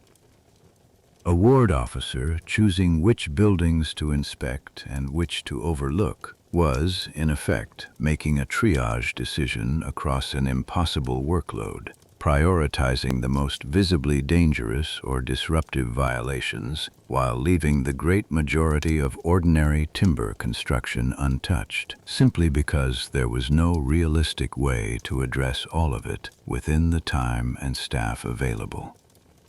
Over successive generations of officers making the same kind of triage decision, the cumulative effect was a regulatory system that existed formally on paper, while affecting only a small fraction of the buildings it was theoretically meant to govern. This same underlying tension between a regulation everyone understood the purpose of and a cost structure that made compliance impractical for most builders explains why the Assize of 1189, the proclamations of James I, and the renewed orders of Charles I had all failed to meaningfully change London's construction over nearly 5 centuries. Each regulation addressed the danger in principle, without addressing the economic reality that made timber the only material within reach of the builders actually constructing the city, year after year, house by house. The fire that began in Farriner's bakery did not, therefore, result from any single failure on any single night, however consequential Bloodworth's early hesitation proved to be in hindsight. It resulted from 5 centuries of unenforced regulation, a wartime economy that left the city's government without the resources to respond quickly once the fire began, and a political and religious climate primed to seek an enemy rather than confront the more difficult and less satisfying truth that the city's own persistent choices, made by builders, landlords, and officials alike, had built the conditions for exactly this kind of catastrophe. Robert Hubert's execution offered London a name and a face to attach to its loss. His death satisfied, for a time, the emotional need for someone to answer for a catastrophe that had left tens of thousands without homes, but it changed nothing about the physical and administrative conditions that had allowed a bakery fire to consume most of a city. The city's rebuilding, which was about to begin in earnest, would eventually have to grapple with the truth the parliamentary committee had already reached, that no foreign hand had been necessary because the city had already built every condition the fire required entirely on its own. That reckoning, when it came, would not take the form of another trial or another execution. It would take the form of new laws governing what London's houses could be built from, how wide its streets had to be, and who would bear the cost of making the city harder to burn the next time a fire, however it started, found its way into a crowded street. Within days of the fire being brought under control, Londoners displaced from the burned district began returning to their old streets, many of them attempting to mark out the boundaries of their former properties before any formal survey had been conducted. That instinct was understandable. A family that had owned or leased a plot of land before the fire had every reason to want it back, and no reason to trust that waiting for official process would protect their claim better than simply standing on the ground and asserting it. It also created immediate problems. Property boundaries in the old city had rarely been recorded with precision, since the physical buildings themselves, standing for generations along the same footprint, had functioned as the boundary marker in practice. With those buildings gone, and with individual claimants beginning to stake out ground based on memory and self-interest, the city faced the prospect of thousands of overlapping and contested claims before a single new building could legally be started. Some of these early, unauthorized claims led directly to disputes between neighbors, as families remembered the location of a shared wall or a boundary hedge differently, with no surviving physical structure left to settle the disagreement one way or the other. Officials recognized within days that allowing this kind of informal, first-come reconstruction to continue unchecked would recreate the same chaotic, unplanned density that had characterized the city before the fire, without addressing any of the underlying conditions that had made the disaster possible in the first place. That recognition, arriving within the same week the ashes had cooled enough to walk through, marked the first sign that London's response to the fire would be shaped as much by administrative decisions made in the disaster's immediate aftermath as by the 4 days of flame that had preceded them. Charles II issued a royal proclamation within days of the fire's containment, urging residents not to rebuild individually and without authorization, and announcing that the city and crown intended to develop an orderly plan before construction resumed. That announcement opened a brief window, lasting only a matter of days, during which London's rebuilding might have taken a radically different physical form than the one it eventually took. Christopher Wren, the architect who had been overseeing the restoration of St. Paul's Cathedral before the fire destroyed it, submitted a comprehensive plan for rebuilding the entire city within roughly a week of the fire's end. Wren's proposal abandoned London's medieval street pattern entirely, replacing the tangle of narrow lanes that had shaped the city for centuries with wide, straight avenues radiating outward from key points, broad piazzas at major intersections, and a continuous quay running along the length of the Thames to organize the city's relationship with the river. The plan positioned major public buildings, churches, and civic structures at the termination points of these radiating avenues, creating clear sightlines through the city and giving each significant building a kind of visual prominence the old, cramped street pattern had never allowed. Under Wren's design, the streets themselves would have been wide enough, in principle, for fire hooks and demolition crews to maneuver freely, and for a fire in one building to be far less likely to leap across the gap to its neighbors than it had been on the narrow lanes of the old city. The design drew on principles increasingly associated with continental European urban planning, prioritizing sightlines, geometric order, and wide streets capable of serving both commerce and, implicitly, firefighting access on a scale the old city had never possessed. Wren was not alone in proposing an alternative to simply rebuilding the old street plan. The diarist and writer John Evelyn submitted a competing design within roughly the same time frame, sharing Wren's basic instinct toward wider streets and more formal geometric organization, though differing in its specific layout. Evelyn's plan similarly abandoned the old medieval street pattern, proposing its own arrangement of broader avenues and more open public space than the crowded pre-fire city had ever allowed, reflecting a shared sense among the period's most prominent thinkers that the disaster represented an opportunity, however briefly available, to correct problems the city had lived with for centuries. Robert Hooke, the natural philosopher and surveyor who would later play a central role in the city's actual reconstruction, also produced proposals during this same brief period of open possibility. His early involvement in the planning process would carry directly into his later, more consequential role as one of the surveyors responsible for enforcing the building code that eventually replaced any grand redesign of the streets themselves. None of these plans was adopted in anything resembling its original form. The obstacle was not artistic disagreement or a preference among city officials for the old, cramped street pattern over something more modern. It was property law and the sheer scale of legal reorganization a redesigned city would have required.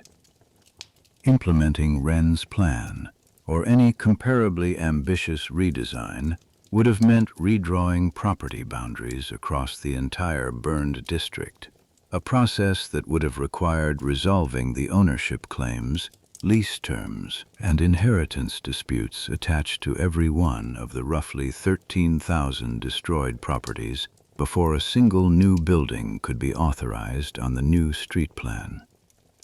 Many properties in the burned district were not owned outright by the people who had lived or worked on them, but held under long leases from landlords who themselves answered to further layers of ownership, sometimes including church institutions, livery companies, or absentee landowners with no presence in London at all. Redesigning the street pattern would have required unwinding each of these layered arrangements individually, determining fair compensation for landowners whose plots were reshaped or eliminated by the new geometry, and reconciling that compensation with the interests of tenants who held rights to the same ground under entirely different legal terms. City officials estimated that the legal process of reconciling old property claims with an entirely new street layout could not realistically be completed in less than several years, and quite possibly far longer, given the number of individual disputes such a reorganization would generate. London's economy could not absorb a delay of that length. The port, the markets, and the trade networks that depended on the city functioning as a commercial center needed buildings and streets restored as quickly as possible, not redesigned according to an ideal that might take a decade or more to implement through the courts. Merchants who had already lost warehouses, stock, and trading relationships to the fire itself, had little patience for a rebuilding process that might leave their businesses in legal limbo for years, while property disputes worked their way through unfamiliar new procedures. Foreign trading partners, accustomed to dealing with London as a reliable commercial hub, were themselves watching to see how quickly the city could resume normal operations, and a prolonged, uncertain rebuilding process risked pushing valuable trade permanently toward rival ports on the continent. Faced with that calculation, city and royal officials made a decision that prioritized speed over the kind of comprehensive redesign Wren, Evelyn, and Hook had each proposed. London would be rebuilt largely along its existing street pattern and existing property boundaries, preserving the tangled medieval layout that had contributed to the fire's spread in the first place, but avoiding years of legal paralysis that a wholesale redesign would have caused.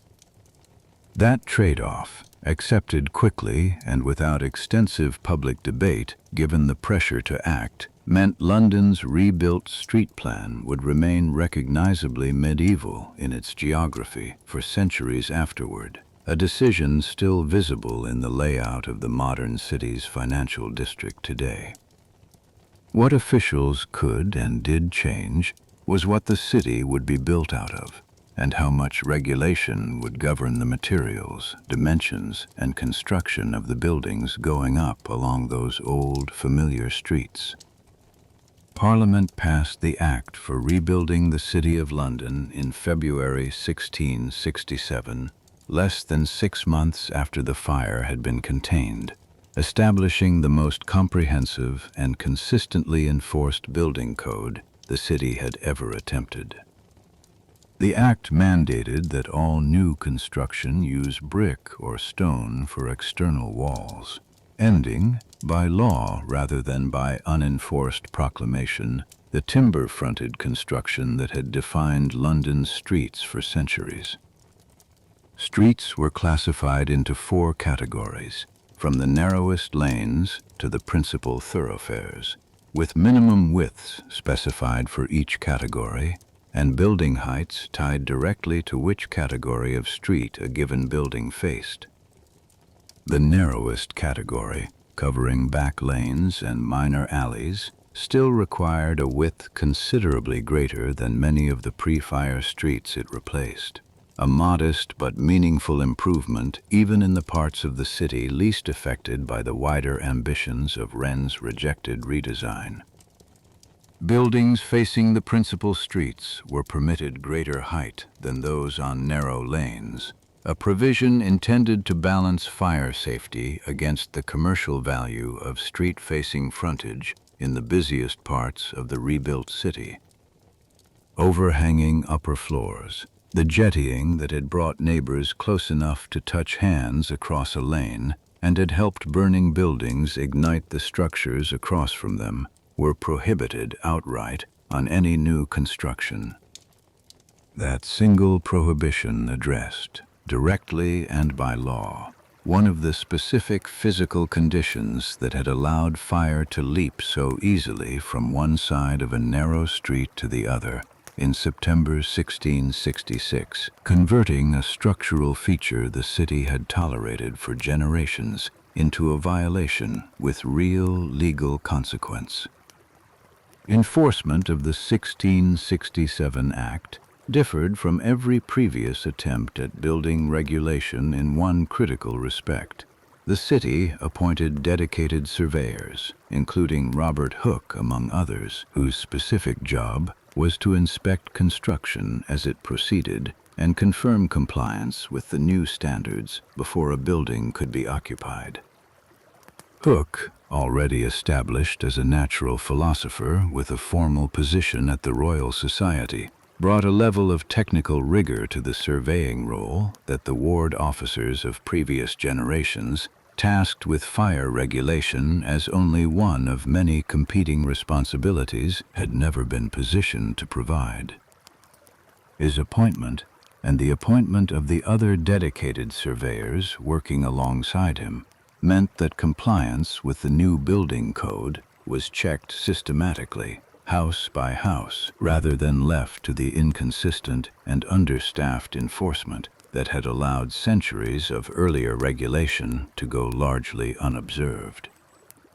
That surveying role gave the Act a mechanism for actual enforcement that the Assize of 1189 and the royal proclamations of the early 17th century had never possessed, converting fire safety from an unfunded aspiration into a condition attached directly to the legal right to occupy a new building. Financing the rebuilding of the city's public infrastructure, its churches, its guildhall, and its damaged civic buildings, required revenue on a scale the Corporation of London's ordinary tax base could not provide, especially with the city's tax revenue already strained by the plague year and the ongoing war. Parliament's solution was a new duty levied on coal arriving into London by ship, a tax charged per unit of coal delivered to the port, and earmarked specifically for rebuilding costs rather than absorbed into general royal or civic revenue. This coal tax represented an unusual approach to public finance for the period, tying a specific, dedicated revenue stream directly to a specific, defined purpose, rather than relying on general taxation that could be redirected toward whatever expense a monarch or parliament judged most urgent in a given year. Every ship bringing coal into London effectively paid a small toll toward rebuilding the very city the fire had destroyed, a mechanism that connected an everyday commercial transaction to a specific, visible public purpose in a way ordinary taxation rarely did. The tax was set initially at a fixed rate per chaldron of coal, a standard unit of measure for coal cargo at the time, collected at the point of unloading by officials specifically appointed to the task, with the revenue directed toward an accounting system separate from the corporation's ordinary treasury. That separation mattered. It meant the funds collected for rebuilding churches, the Guildhall, and other civic structures could not easily be redirected toward the city's other pressing obligations, including the ongoing costs of the war with the Dutch, preserving at least a portion of the reconstruction effort from competing directly against military spending for the same limited pool of general revenue. The rebuilding effort also required resolving an enormous volume of legal disputes between property owners and tenants over who bore responsibility for construction costs on leased land, disputes that could easily have overwhelmed London's ordinary court system for years. Parliament established a special tribunal, generally referred to as the Fire Court, staffed by judges empowered to resolve these landlord-tenant disputes quickly and without the lengthy procedures of ordinary civil litigation. The Fire Court operated for several years following the fire, hearing thousands of individual cases and issuing binding decisions that allowed rebuilding to proceed on disputed properties without waiting for conventional lawsuits to work their way through the courts. Cases brought before the Fire Court typically involved a landlord and tenant disagreeing over who was obligated, under the terms of an existing lease, to bear the cost of rebuilding a destroyed structure, a question that ordinary leases drawn up before the fire had never anticipated needing to answer. Judges sitting on the Fire Court had authority to adjust lease terms directly, extending a tenancy to compensate a tenant who took on rebuilding costs, or reallocating responsibility between the parties in ways a conventional court, bound by the strict original wording of a contract, would not ordinarily have had the flexibility to do. This judicial innovation, created specifically in response to the fire's aftermath, allowed London's physical reconstruction to move forward on a timeline that ordinary legal process would never have permitted. Within a few years of the fire, the vast majority of the destroyed district had been rebuilt in brick and stone, following the widened, though not fundamentally redrawn, street pattern established under the Rebuilding Act. Among the families rebuilding was the same Cooper's household that had fled toward the river on the fire's first night, returning to a plot near their old street once the fire court had confirmed their claim and cleared their lease dispute with the landlord who held the underlying title. Their new workshop, raised in brick under the supervision of one of the newly appointed surveyors, stood on largely the same footprint as the timber structure that had burned, though built now to a standard the old street had never required of it before. The pace of that reconstruction, remarkable by the standards of any major European city recovering from a comparable disaster, owed as much to the fire court's ability to clear legal obstacles quickly as it did to the physical work of any individual builder or surveyor. Amid the rebuilding boom that followed, one figure emerged whose career would connect the immediate reconstruction of London to a financial institution that did not yet exist anywhere in England. Nicholas Barbon, trained originally as a physician but drawn into property development in the years following the fire, became one of the most prolific and controversial builders of the rebuilding period, constructing housing across large sections of the reconstructed city and, in the process, accumulating both a fortune and a reputation for aggressive, sometimes legally contentious business practices. Barbon frequently built ahead of clear legal title to the land he was developing and faced numerous lawsuits over the course of his career from property owners and rival developers who accused him of encroaching on boundaries or disregarding the terms of existing leases in his rush to complete new construction and bring it to market. Whatever the merits of those individual disputes, Barbon's projects contributed substantially to the physical scale and pace of London's reconstruction, and his instinct for identifying profitable opportunity in the aftermath of disaster would prove characteristic of the second, less visible institution he went on to establish.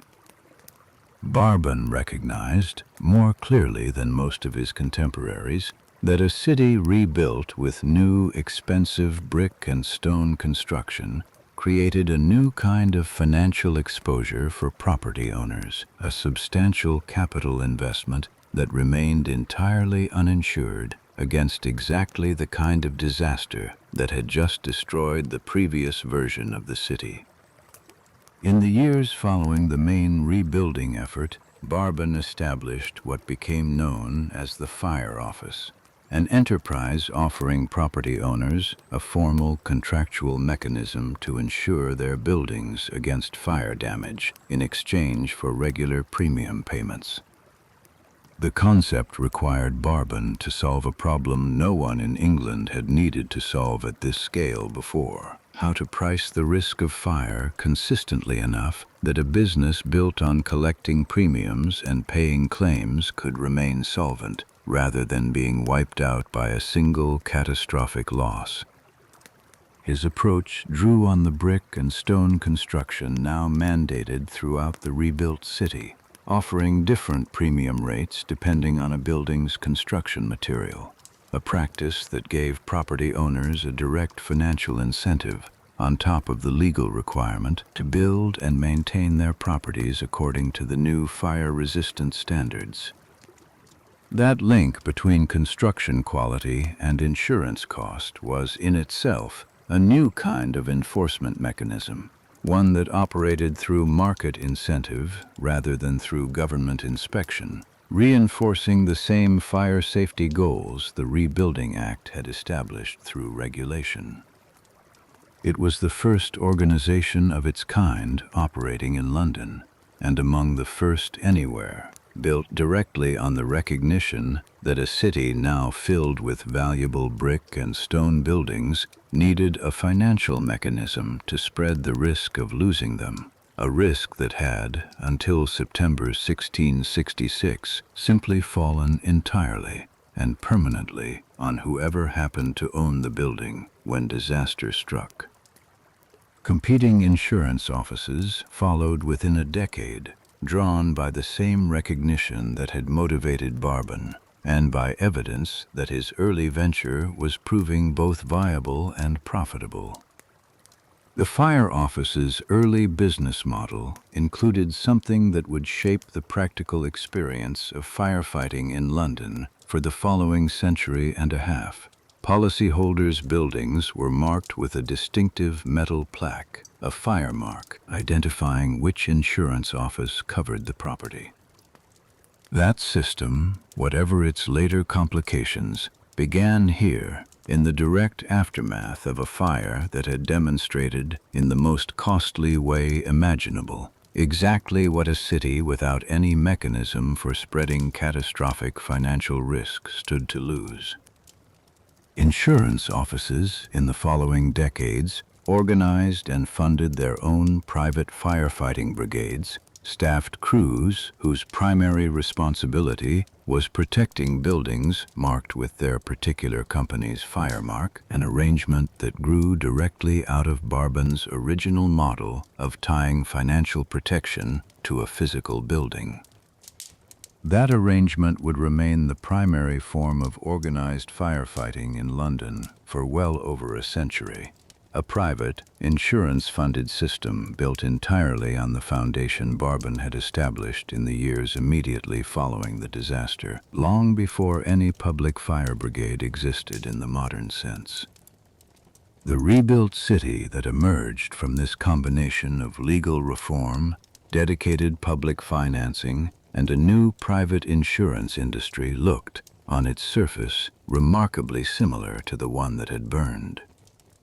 The cooper's grandson, born years later in that same brick workshop, grew up knowing the fire only as a story told at the family table, a history rather than a memory, in a street that no longer resembled the one his grandfather had fled on foot in September 1666. The same narrow, medieval street pattern still wound through the old walled district, largely unchanged from the layout the Romans and their medieval successors had established centuries earlier. What had changed was what those streets were built from, who was responsible for verifying that construction met a defined standard, and who bore the financial consequence if a building burned regardless. Those changes, quiet and largely invisible compared to the physical drama of the fire itself, would prove to be the disaster's most lasting legacy.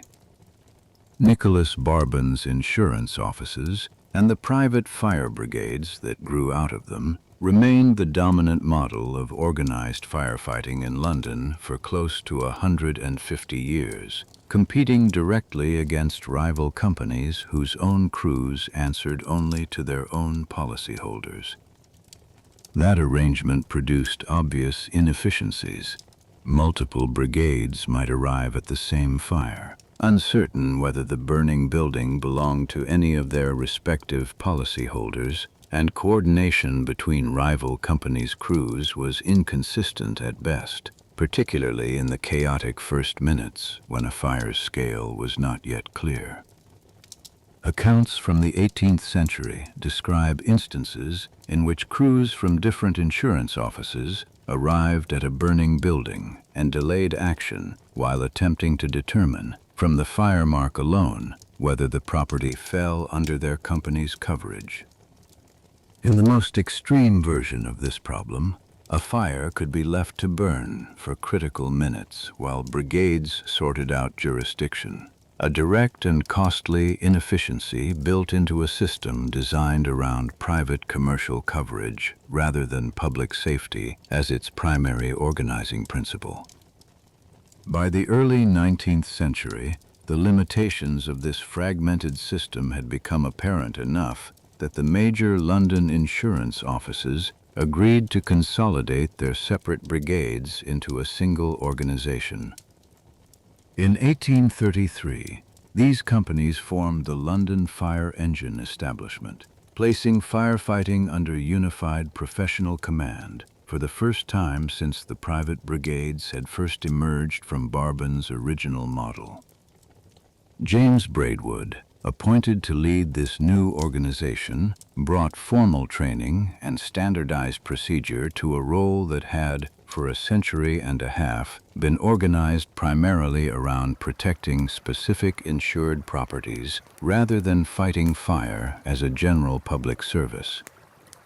Braidwood had previously organized Edinburgh's Municipal Fire Brigade before moving to London, and his approach emphasized professional training, standardized equipment, and a command structure built around fighting fire wherever it occurred, regardless of which insurance office, if any, covered the building involved. His tenure leading the London Fire Engine Establishment lasted over 3 decades, during which the organization steadily expanded its reach across the growing city, adapting its methods as London's building stock changed and as new firefighting technology, including improved pumps and hose materials, became available. Under his leadership, the London Fire Engine Establishment began operating on principles closer to a modern public fire service than to the competing commercial brigades it replaced, even while its funding still came primarily from the insurance offices that had agreed to consolidate their operations under his command. The establishment itself remained funded by the insurance companies for several more decades, an arrangement that traced its financial logic directly back to Barbin's original insight that a city built from valuable, insurable property needed an organized mechanism to protect that property, funded by the same premiums that compensated for its loss. That model changed permanently in 1866 when Parliament passed the Metropolitan Fire Brigade Act, transferring responsibility for London's firefighting from the insurance industry to public authority for the first time. The Act reorganized the London Fire Engine Establishment under the direct control of the Metropolitan Board of Works, funded through a combination of local rates, a government grant, and a continuing but sharply reduced contribution from the insurance offices that had originally built the system. That shift in funding reflected a broader change in how firefighting itself was understood, moving from a service tied to protecting specific insured property toward a public good that every resident of the city had a stake in, regardless of what coverage, if any, applied to the building where a fire happened to start. Firefighting in London became a service funded by taxation and available to every resident regardless of whether their specific building carried a fire mark, completing a transition from Barbin's private, profit-driven model to the public fire service recognizable in the city today. The lineage connecting a modern London firefighter to the metal plaques bolted onto brick walls in the 1680s runs in an unbroken line back through that history, from a private insurance innovation born directly out of the Great Fire to a public institution that exists in its essential purpose because that fire demonstrated exactly what an unprotected city stood to lose. The building code established under the 1667 Rebuilding Act followed a comparable trajectory, evolving over subsequent centuries into the modern regulatory systems that now govern construction across much of the English-speaking world. Later London Building Acts, passed across the 18th and 19th centuries, expanded on the basic principle the 1667 Act had first established, that construction materials, street widths, and building dimensions were matters of public safety subject to enforceable legal standard rather than choices left entirely to individual builders and property owners. A Building Act passed in 1774 introduced a more detailed classification system for construction, specifying party wall thickness and further restricting timber use in ways that built directly on the framework Wren, Hook, and the original Rebuilding Act surveyors had established a century earlier. Successive acts through the 19th century continued to expand the scope of regulated construction, incorporating lessons from fires that continued to occur even within the improved, brick-built city, each new law adding refinements to a regulatory tradition that had begun in its enforceable form in the 6 months immediately following September 1666. That principle traveled with English legal tradition to colonial and post-colonial jurisdictions across the world, forming part of the conceptual foundation beneath the modern building codes that now specify fire-resistant materials, mandate maximum building density, and require professional inspection before a new structure can be legally occupied.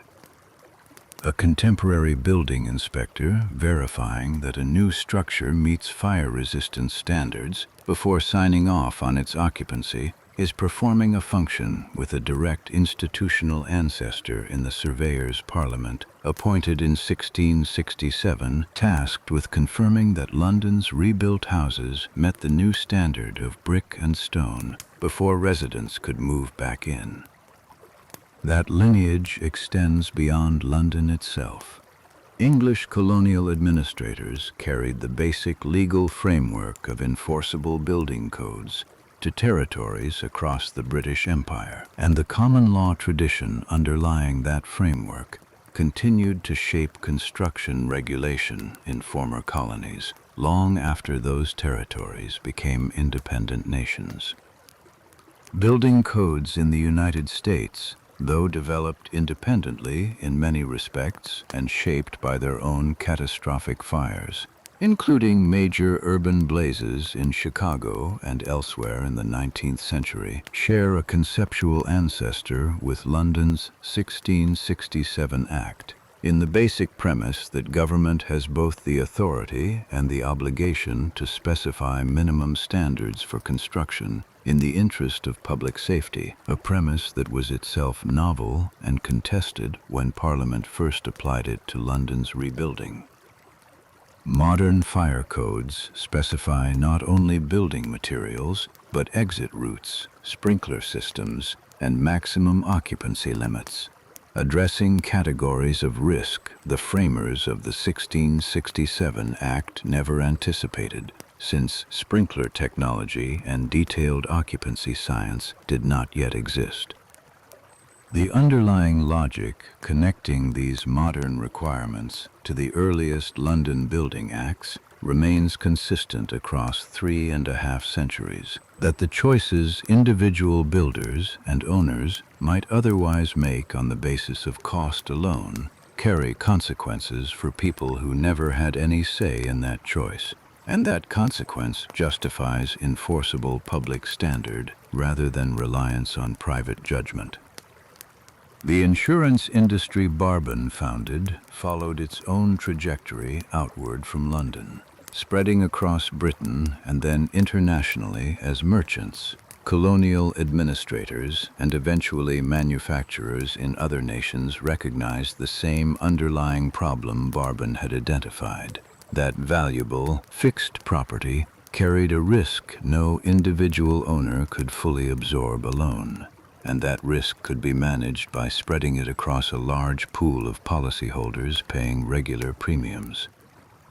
Fire insurance became, over the following centuries, one of the foundational products of the broader insurance industry, a sector that now extends into nearly every category of risk a modern economy generates, from property and casualty coverage to life insurance, health insurance, and the complex financial instruments built on top of them.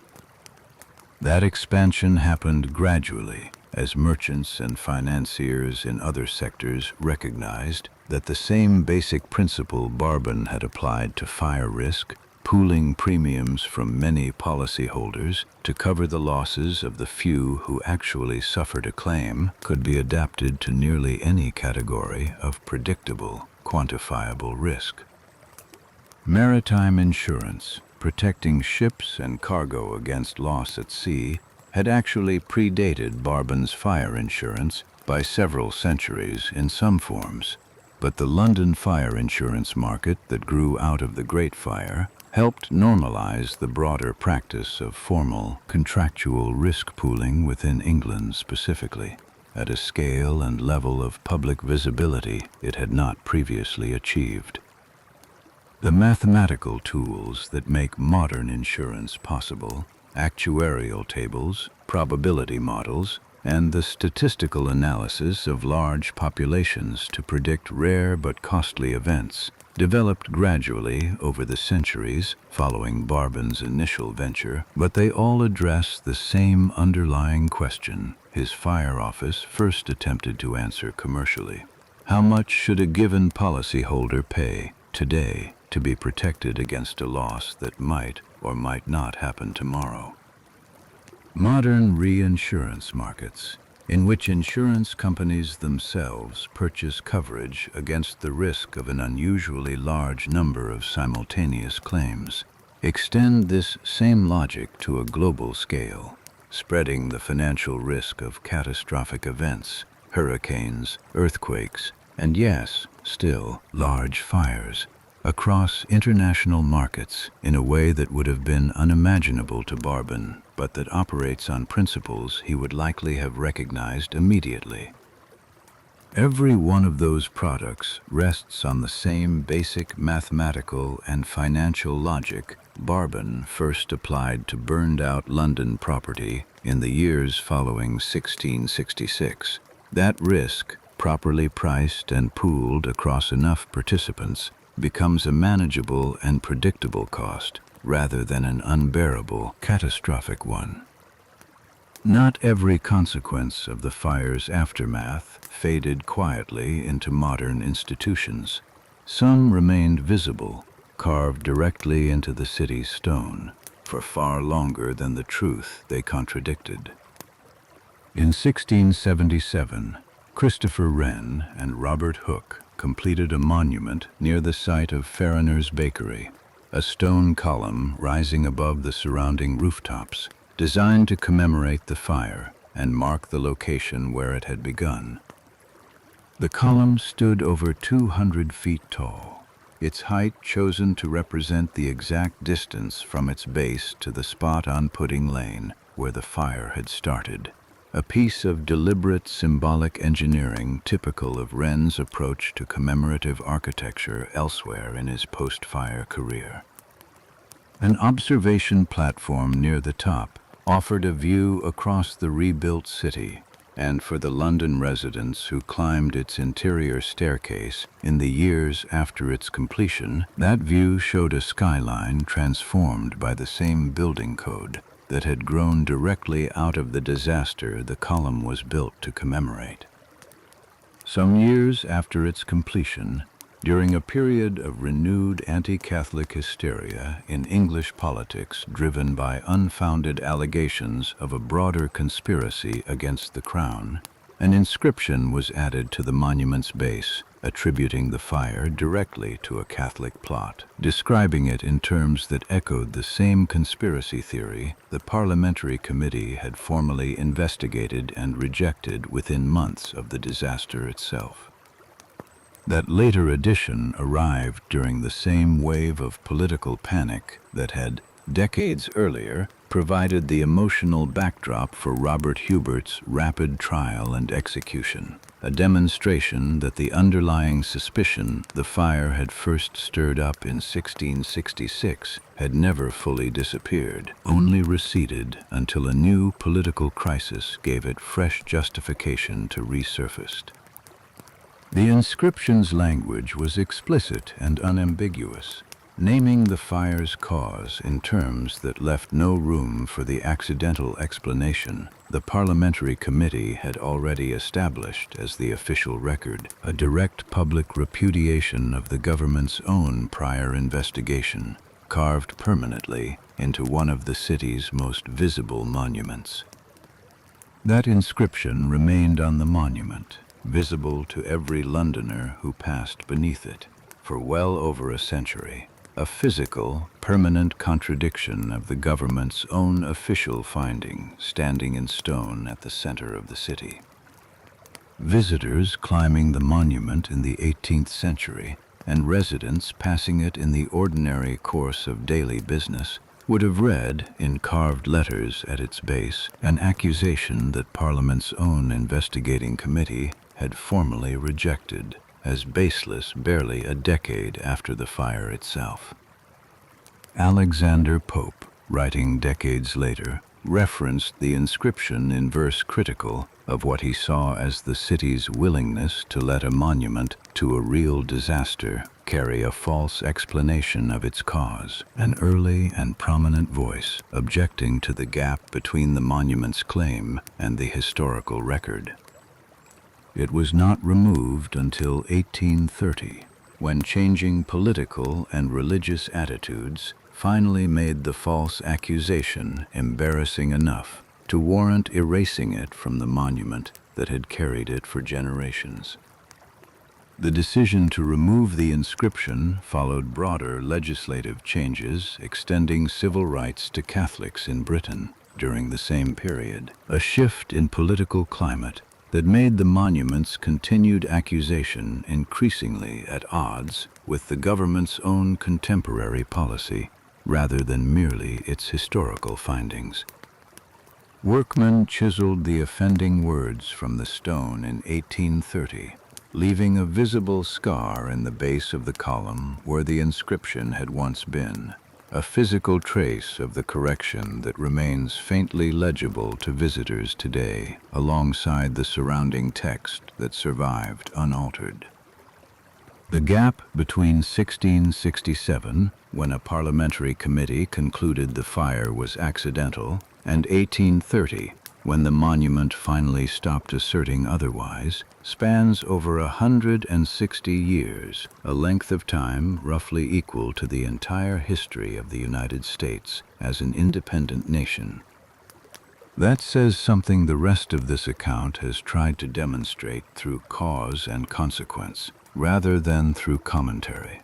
An emotionally satisfying explanation, once carved into a public monument, can outlive the evidence against it by generations, long after the institutions responsible for the truth have already reached their conclusion.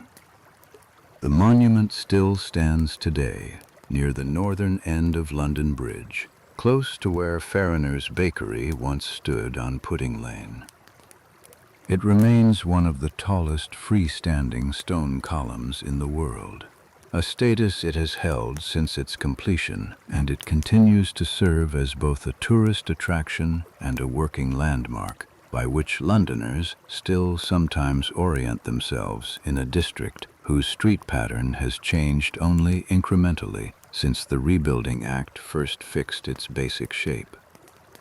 Somewhere beneath the modern buildings standing along that same stretch of Pudding Lane today lies the ground where a baker once misjudged whether his ovens were fully banked for the night, an ordinary and forgivable error that, joined to 5 centuries of unenforced regulation and 4 days of easterly wind, became the reason London looks the way it does now. The scar left by the removed inscription is small enough that most visitors climbing the column's staircase today pass it without noticing, a quiet detail in a monument whose more prominent inscriptions still describe, in the official language settled on shortly after the fire, the material scale of what burned: the houses, the churches, the gates, and the public buildings destroyed across 4 days in September 1666.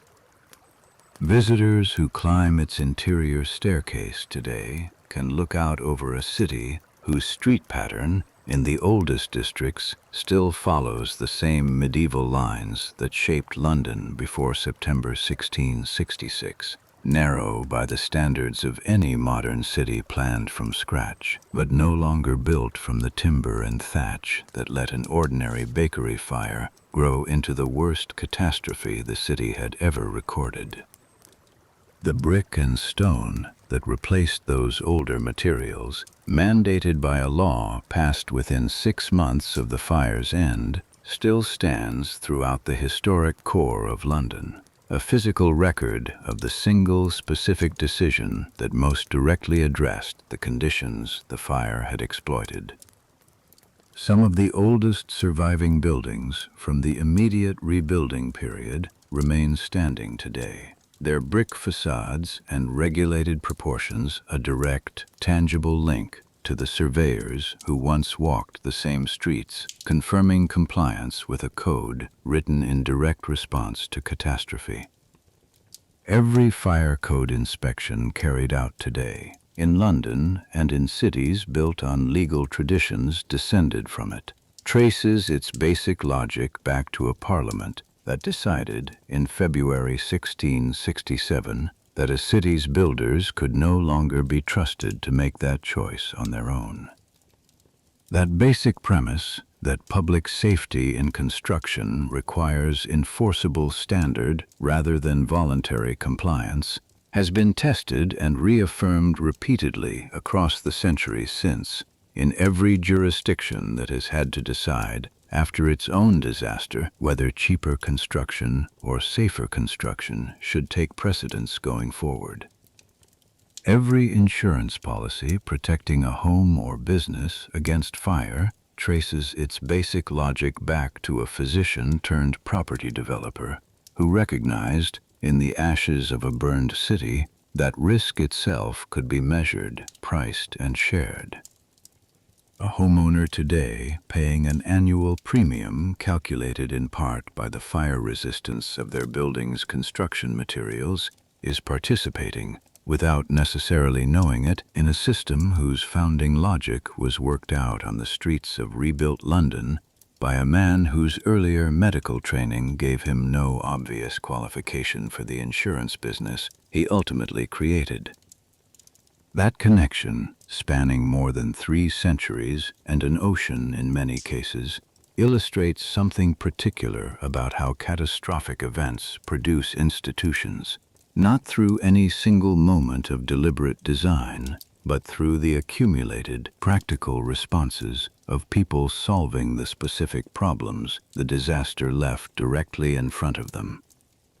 And every account of a disaster blamed too quickly, too conveniently on an outsider, before the facts have actually been established, has something to learn from a watchmaker named Robert Hubert, who confessed to an impossible crime and was hanged for it 7 weeks after a fire that began, in the end, with nothing more than an ordinary oven and a wind that would not change direction. None of this was inevitable. A different mayor, quicker to authorize demolition on the first night, might have contained the fire to a single street. A different city, willing to fund enforcement of its own 500-year-old building code, might never have given the flames enough timber to travel 4 days across an entire capital. The fire did not have to become what it became. It became that only because of decisions made and not made by specific people in specific hours, under specific pressures that a dry summer and an east wind turned into the largest disaster London had ever seen. What followed, the laws, the courts, the insurance offices, the surveyors walking newly built streets with a code in hand, was the slow work of making sure those particular decisions would not have to be made blindly again. That work is still visible, if quietly, in nearly every fire-resistant wall and every insurance policy written since.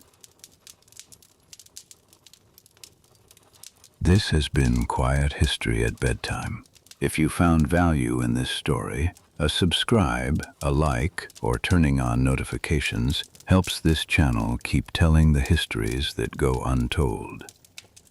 Thank you for listening and for letting this play through to the end. Good night and sleep well.